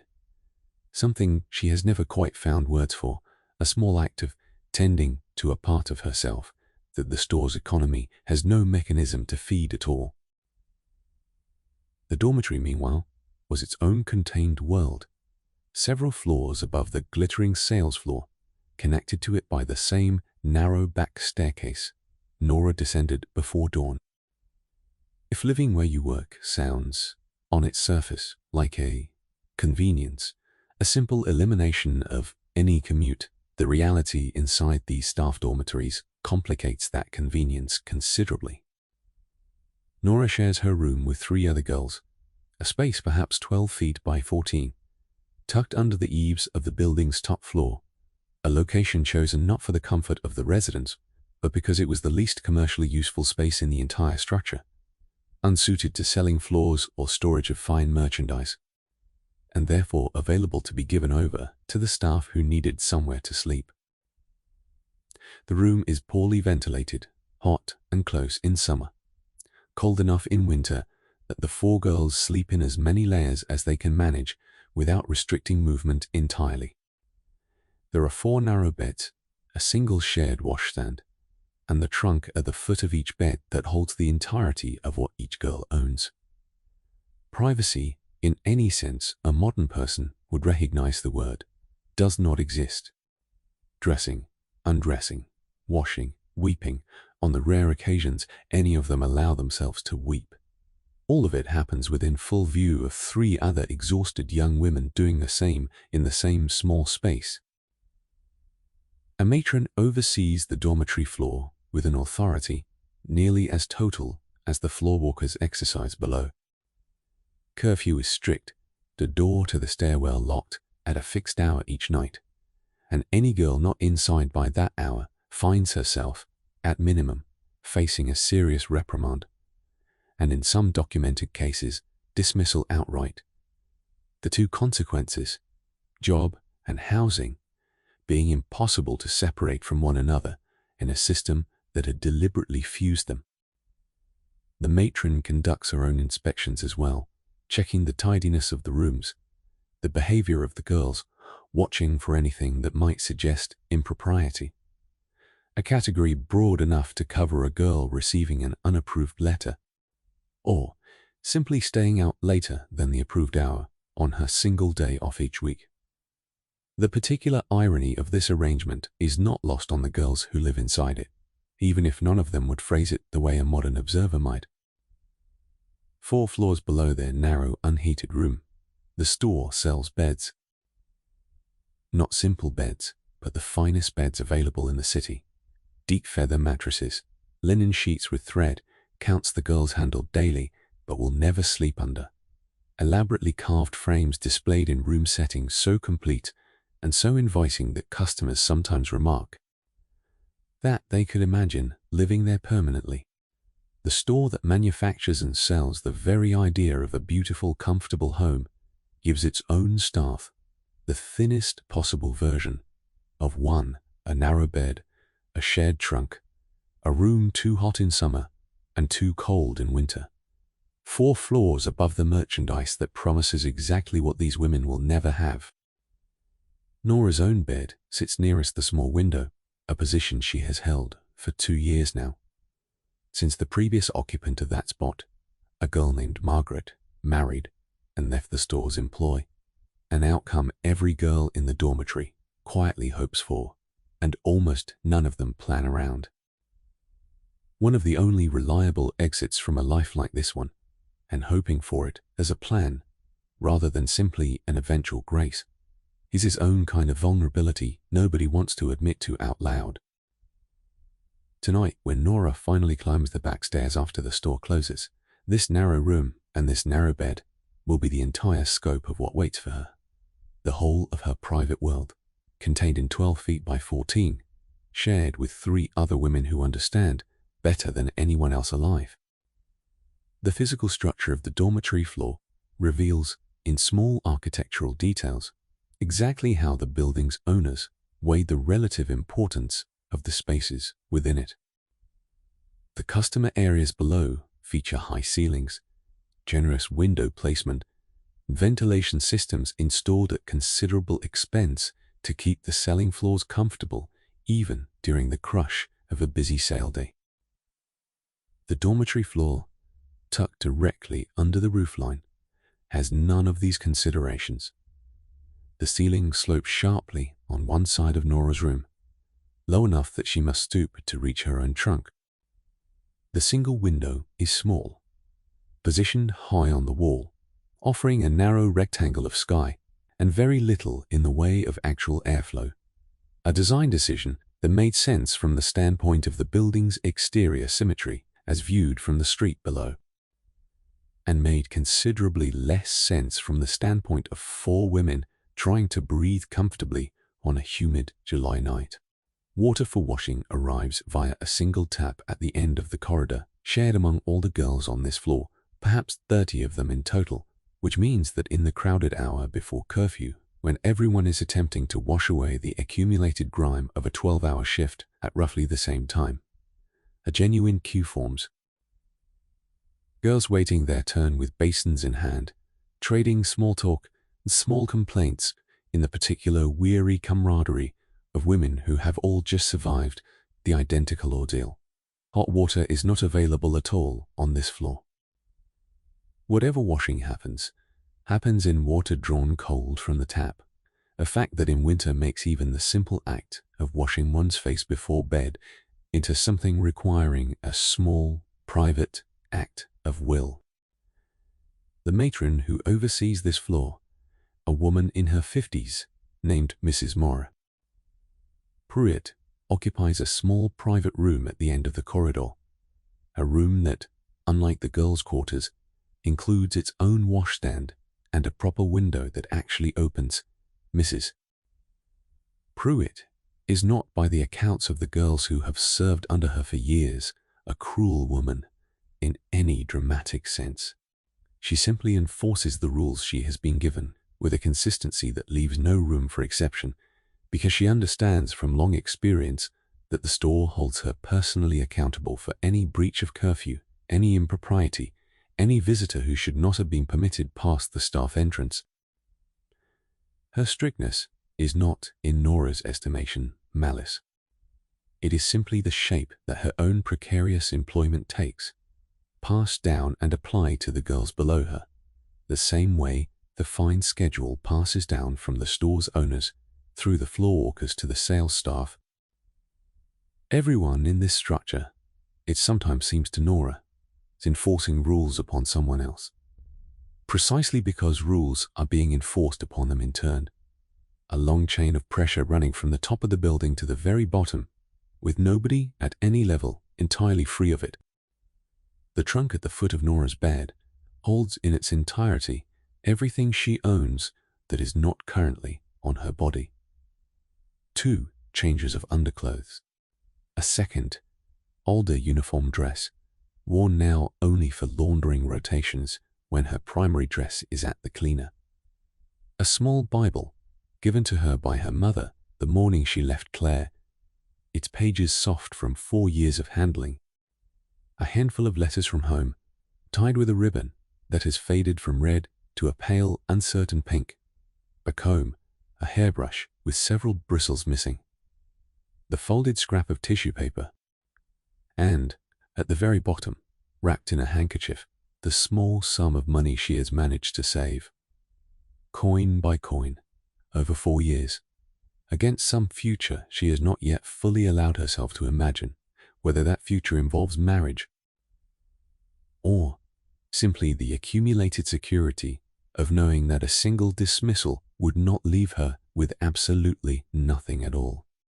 This trunk represents, in the most literal sense, the entire material scope of Nora's independent existence, and she is acutely, constantly aware of how little it contains compared to the merchandise that surrounds her all day on the selling floor below.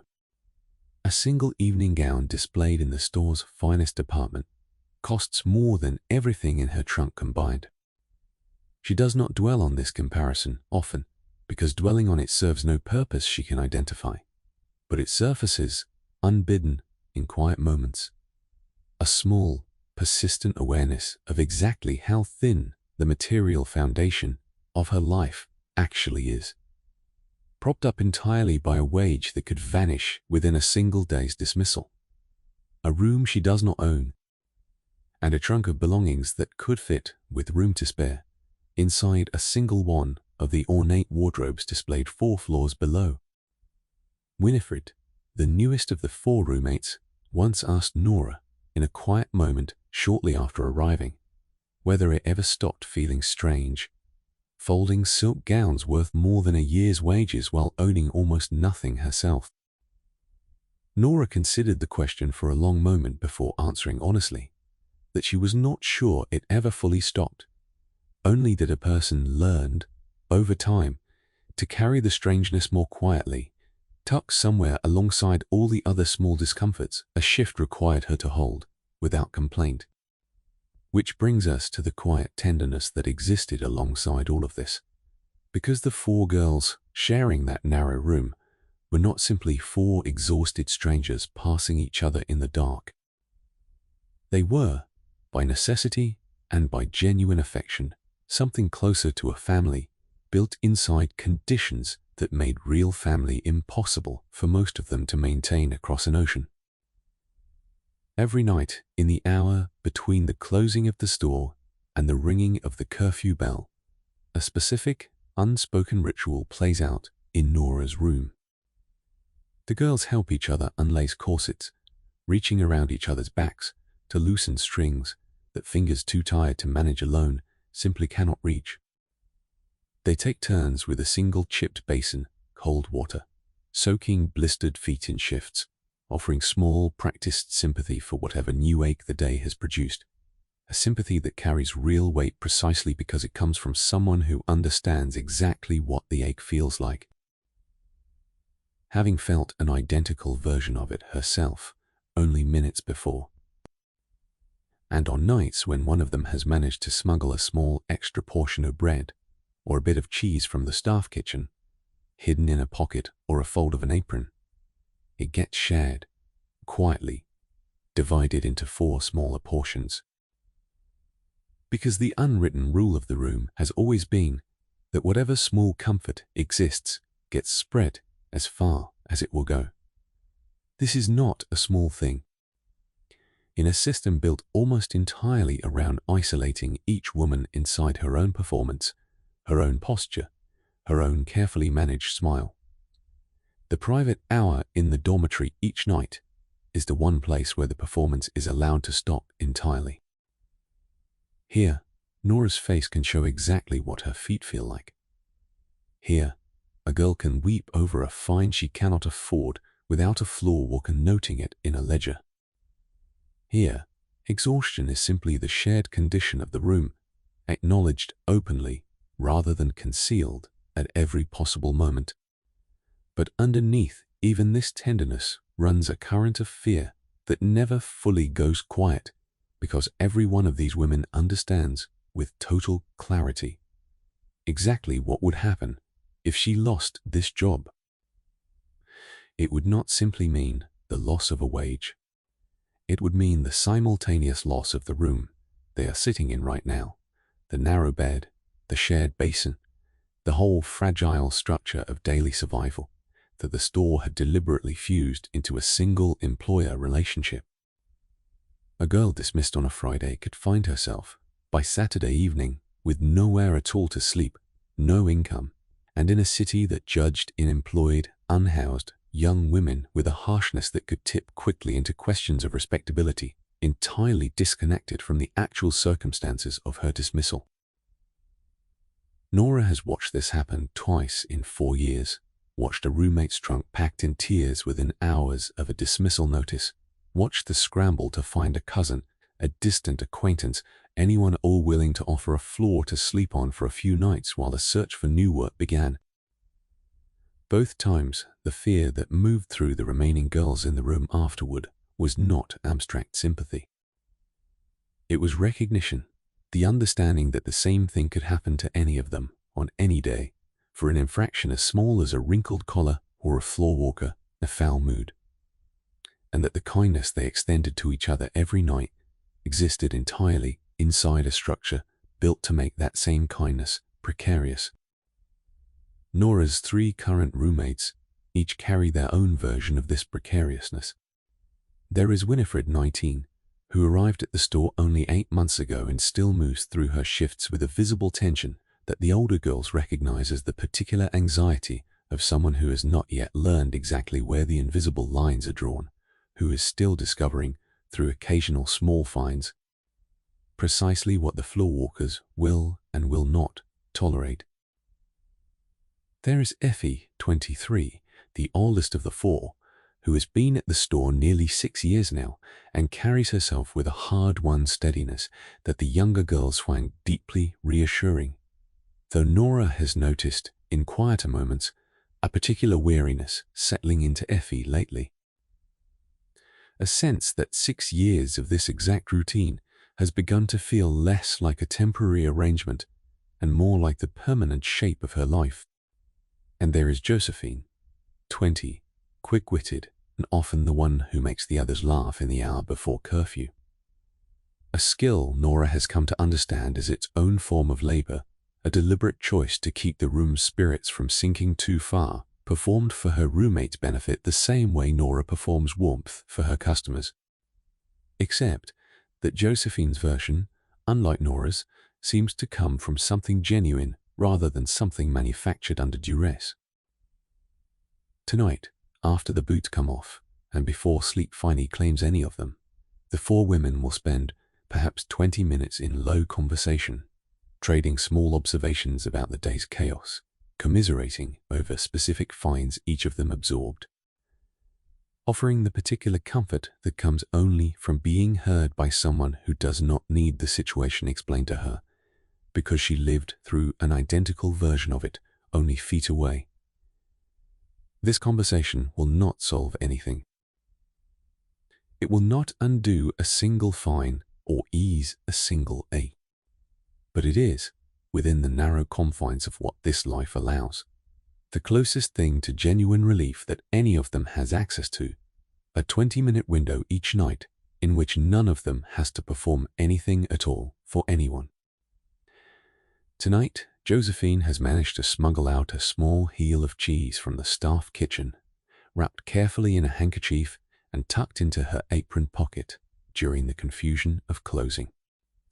This happens perhaps once or twice a month, an unofficial small act of resourcefulness that every girl in the dormitory understands carries genuine risk.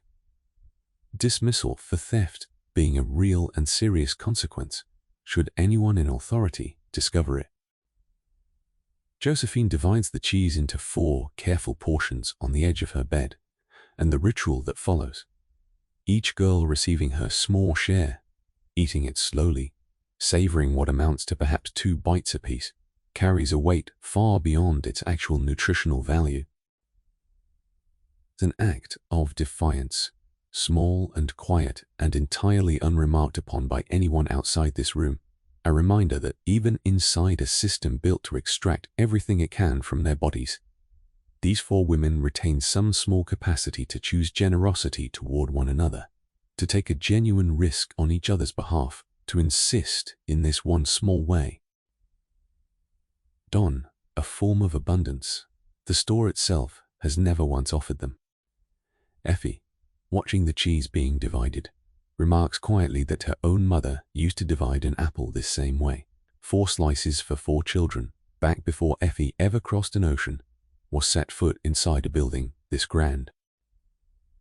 The comment lands softly in the room, not sad exactly, but carrying the particular ache of a memory surfacing in a place so far removed from where it was formed. Nora, chewing her small portion of cheese, thinks briefly of her own mother's kitchen in Clare, of the specific way bread was portioned there too, carefully, deliberately, love expressed through the equitable division of whatever small amount of food. The distance between that kitchen and this narrow dormitory room feels in this particular moment both enormous and strangely small, the same fundamental gesture of care surviving intact across an ocean and 4 years and every hardship in between.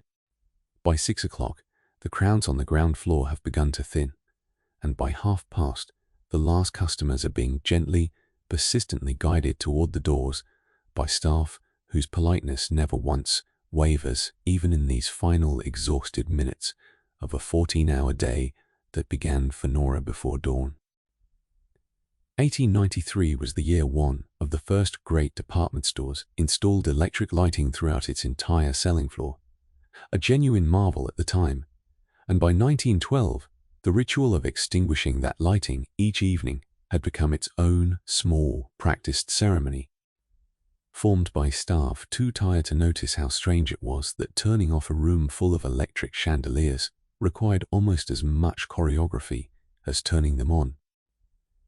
The doors are locked first, heavy brass and glass, the sound of the final bolt sliding into place, carrying a particular finality after a day this long and this loud.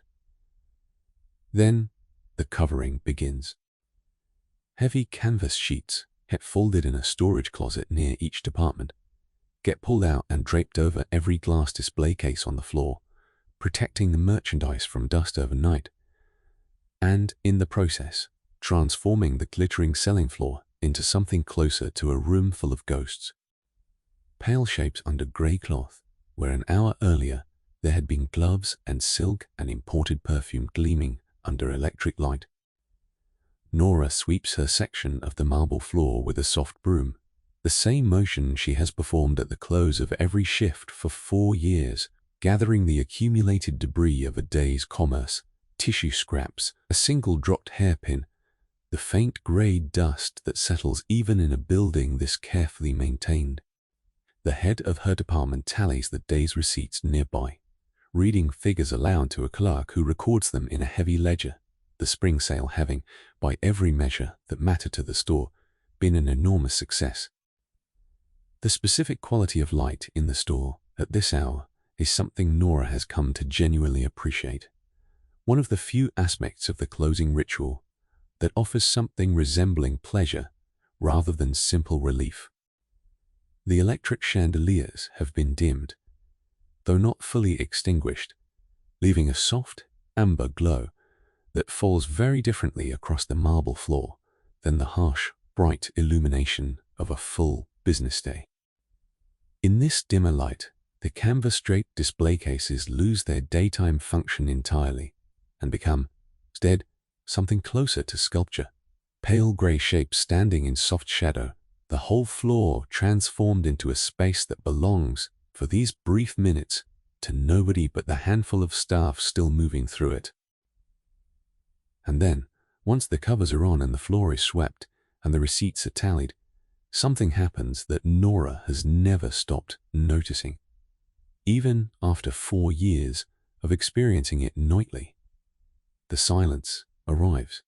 It is a specific, cathedral kind of silence, enormous and echoing, filling a space that only an hour ago held hundreds of voices. The ring of the register, the rustle of silk against silk, the particular busy hum of a building full of commerce in motion. Now there is nothing but the sound of her own broom, her own footsteps, the occasional distant clang of a door somewhere else in the building. The great empty floor, stripped of its crowds and its noise, feels, for these few minutes each night, like an entirely different building than the one that opened at 8 that morning, vast and still, and strangely, briefly, hers alone. She climbs the back stairs slowly, her feet protesting every step, the same narrow staircase she descended in the dark 14 hours ago.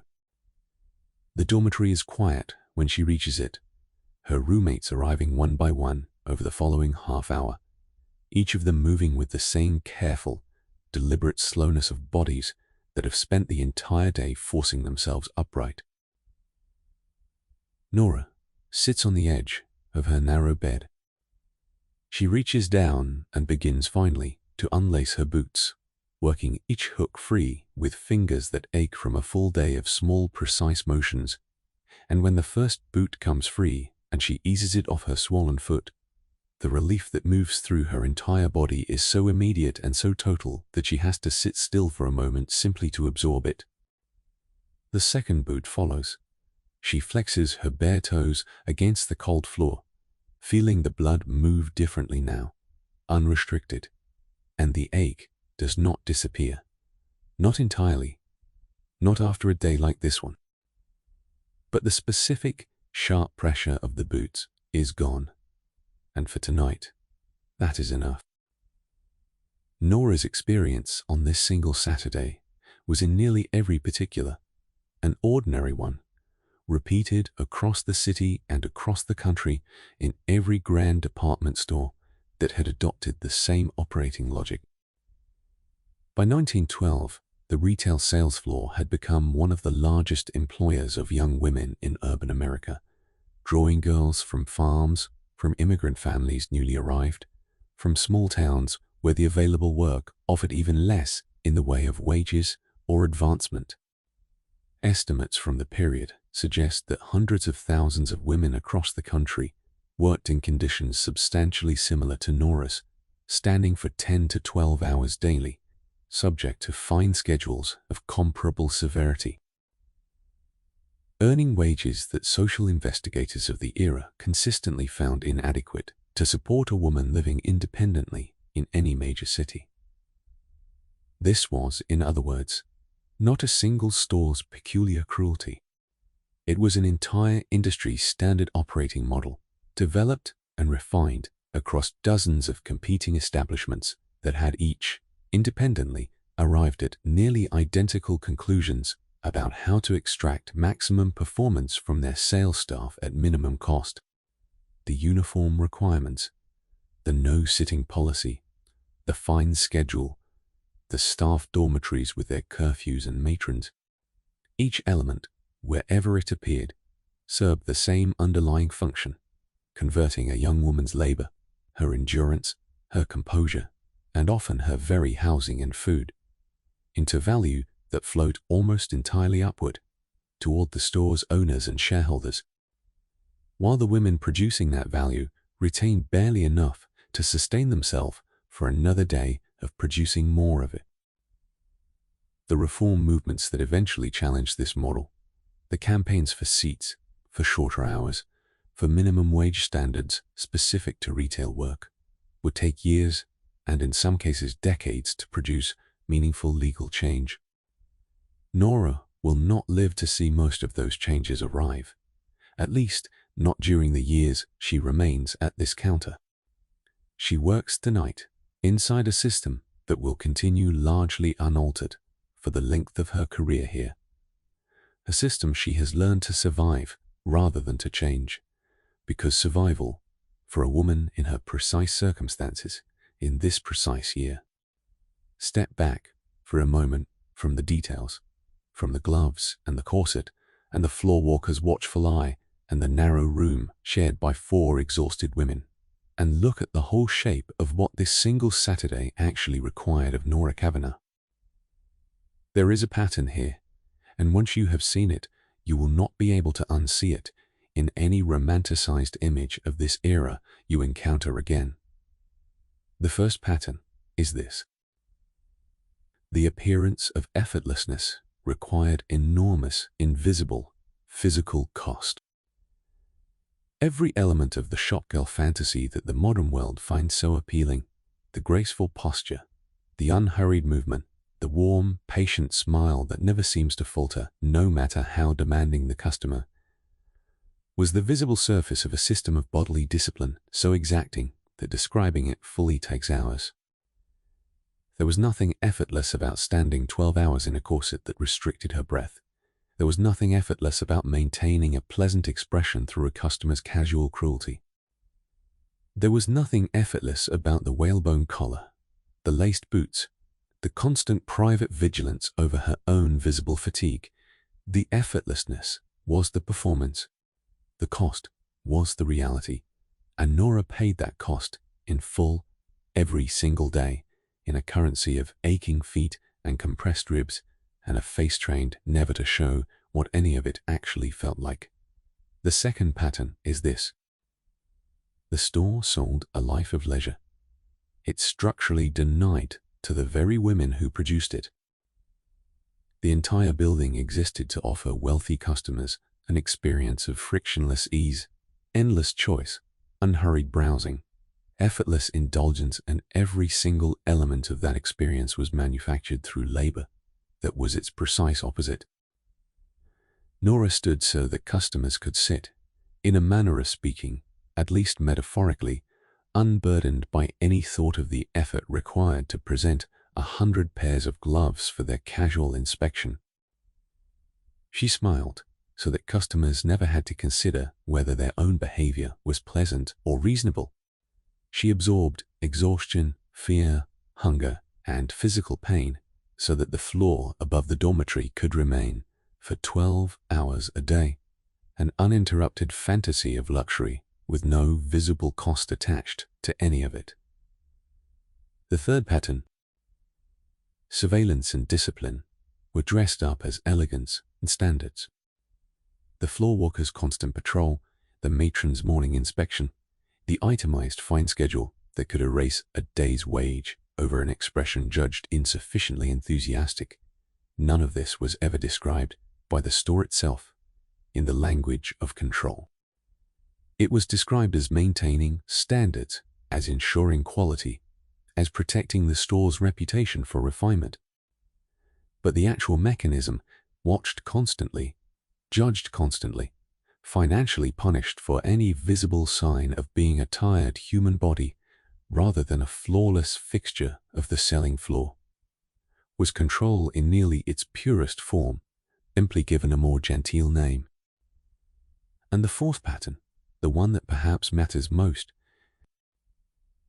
the women who live this reality have been remembered, when they have been remembered at all, as a charming period detail, a soft focus figure in a neat dark dress, who exists in the popular imagination primarily to add atmosphere to somebody else's love story. The shopgirl of the romantic period drama smiles gently and says little, and never once complains, because the genre has no use for her aching feet, or her fear of dismissal, or the specific weight of a customer's careless cruelty.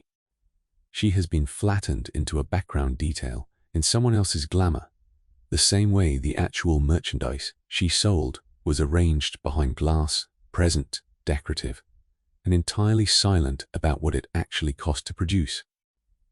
Nora Kavanagh is not a background detail.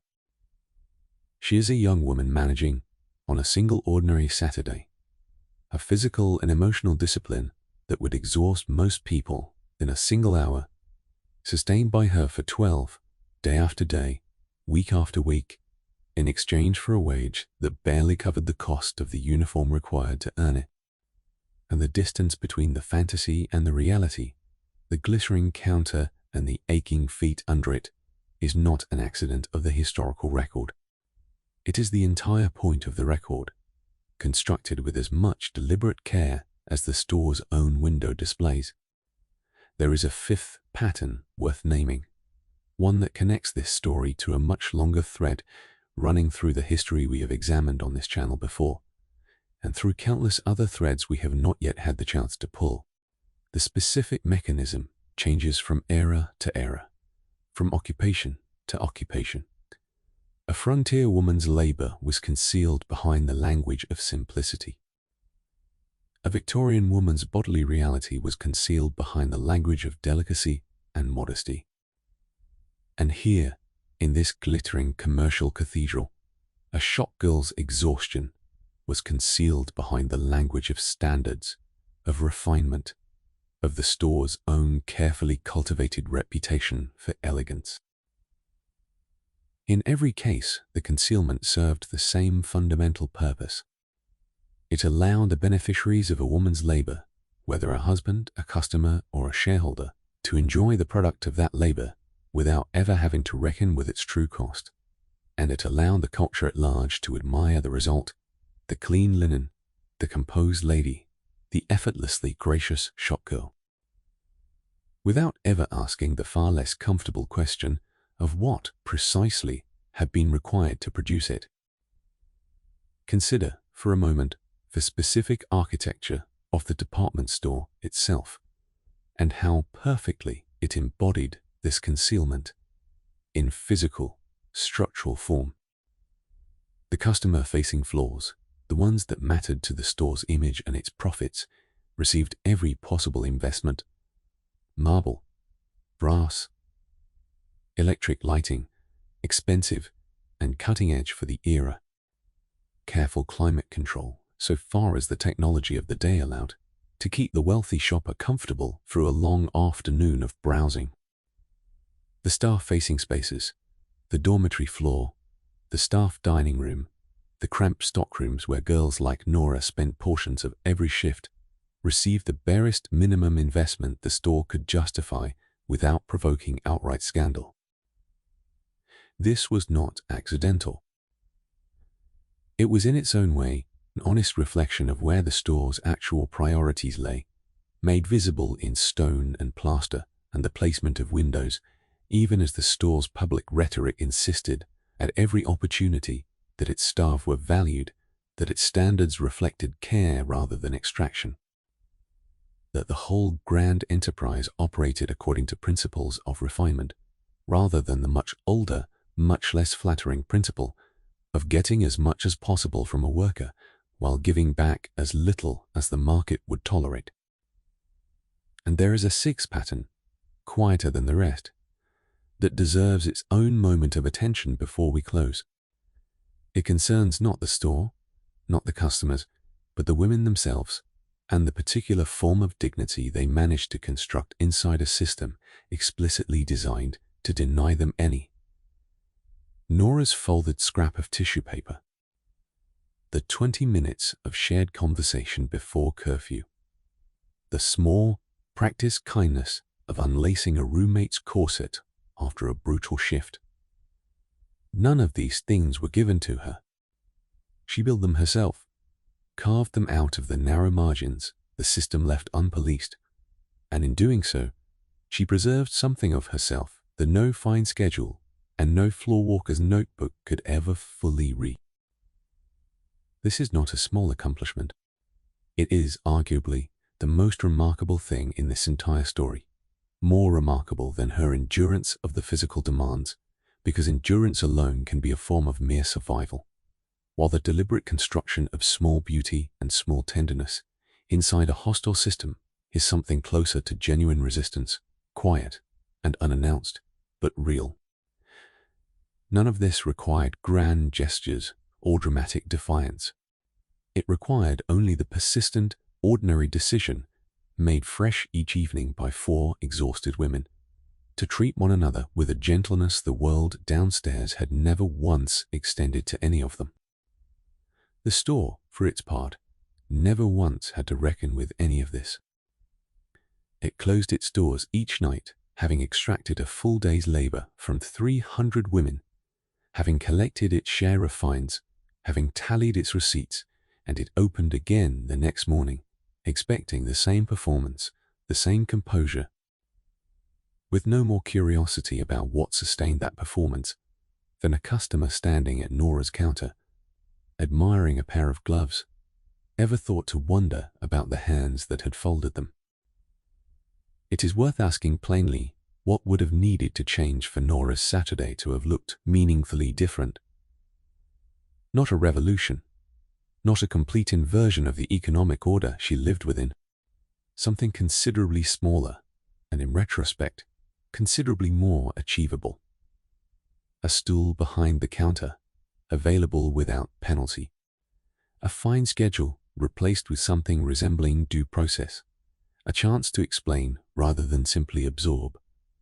A staff meal calculated to actually sustain a body doing 12 hours of standing labor. A wage that covered the uniform required to earn it, rather than consuming a portion of it. None of these changes would have dismantled the department store as an institution, or even meaningfully reduced its profitability, according to the later testimony of reformers who studied exactly this question. They would simply have required the store's owners to see the women behind the counters as something more than components of an atmosphere, worthy of consideration in their own right, rather than only in service of the illusion they were paid poorly to maintain. That recognition arrived, slowly, unevenly, resisted at every stage by an industry that had grown comfortable with the arrangement as it stood. But it did eventually arrive decades further down the road than Nora, standing in her narrow dormitory room tonight, could possibly imagine. The seats came, the hours shortened. The fine schedules in most jurisdictions were eventually outlawed outright, recognized finally as the wage theft they had always, in substance, been. None of this happened quickly enough to spare the generation of women who worked exactly as Nora worked, on exactly this kind of floor, absorbing exactly these costs. But their unrecorded, unrewarded endurance, multiplied across hundreds of thousands of counters in hundreds of cities, became, in aggregate, part of the evidence that eventually made the old system impossible to defend any longer, even for the men who had profited most from it. It is late now. The gaslight in the dormitory hallway burns as low and as steady as it did this morning, before dawn, when Nora stood in front of that small cracked mirror, buttoning her cuffs into place.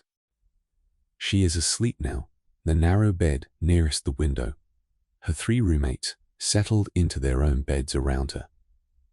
The small room finally quiet after the low murmur of shared complaints and small kindnesses that filled the hour before curfew.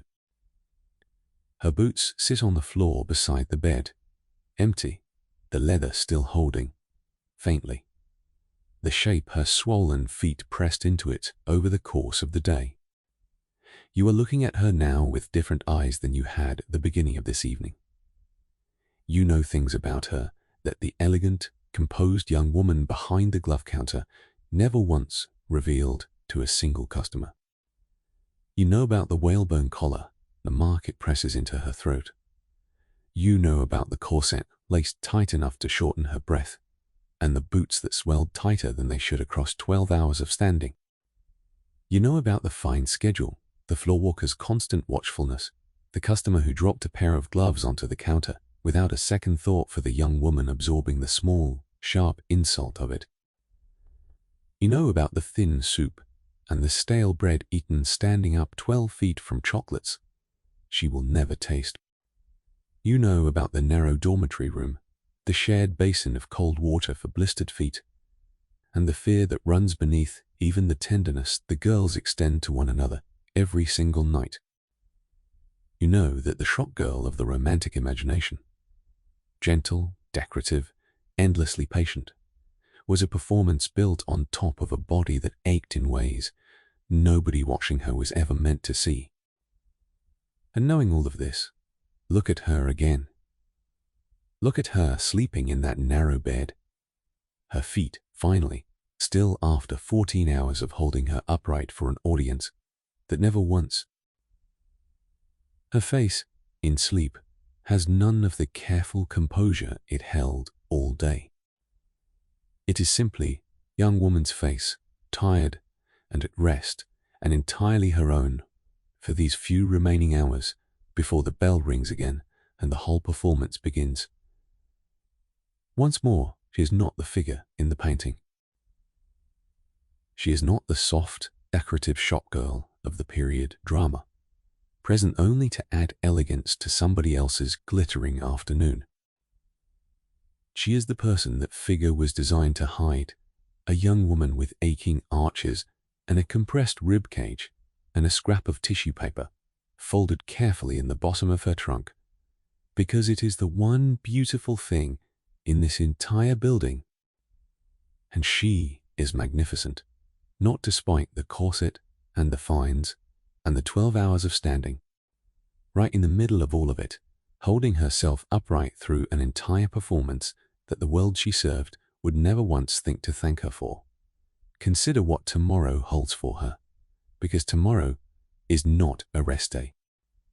Tomorrow is Sunday, her single half-day free of the counter, and she will spend the morning at church with a handful of other girls from the dormitory, and the afternoon, if the weather allows, walking slowly through a nearby park with her cousin Bridget, her feet still aching from Saturday's 12 hours. Her pace necessarily slower than either of them would like, though neither will comment on it, because both understand, without needing to say so, exactly why. By Sunday evening, she will be back in the dormitory, mending a small tear in her collar, preparing her gloves for another washing, readying herself in every practical sense for Monday, when the whole performance begins again, only slightly less demanding than today's spring sale, but demanding nonetheless. As every single working day of her life has been demanding since she first stepped onto that stockroom floor 4 years ago. There is no dramatic ending to this story, no sudden reversal of fortune, no moment in which the system that shapes Nora's days is transformed into something kinder. That is, in its own way, the most honest thing this story can tell you. Her life does not resolve into a tidy narrative arc.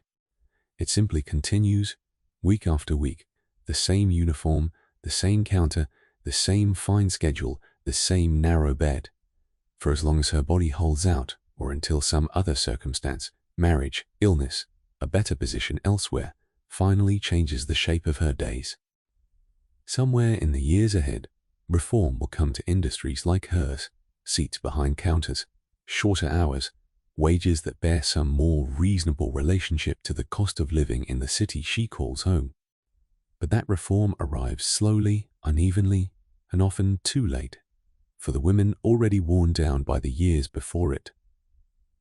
And Nora, tonight, has no way of knowing whether she will be among the shopgirls who benefit from it, or among the many who simply endure the old system for the whole of their working lives. What she has, tonight, is this: a narrow bed, a quiet room, 3 roommates whose breathing has settled into the slow rhythm of genuine sleep around her, and a body finally, blessedly still, after 14 hours of holding itself upright for an audience that never once wondered what the stillness, when it finally came, would feel like to the woman experiencing it. The canvas covers are drawn over the glass. The gaslight is burning low, and somewhere beneath its narrow light, a young woman is finally fully at rest. Good night, friend.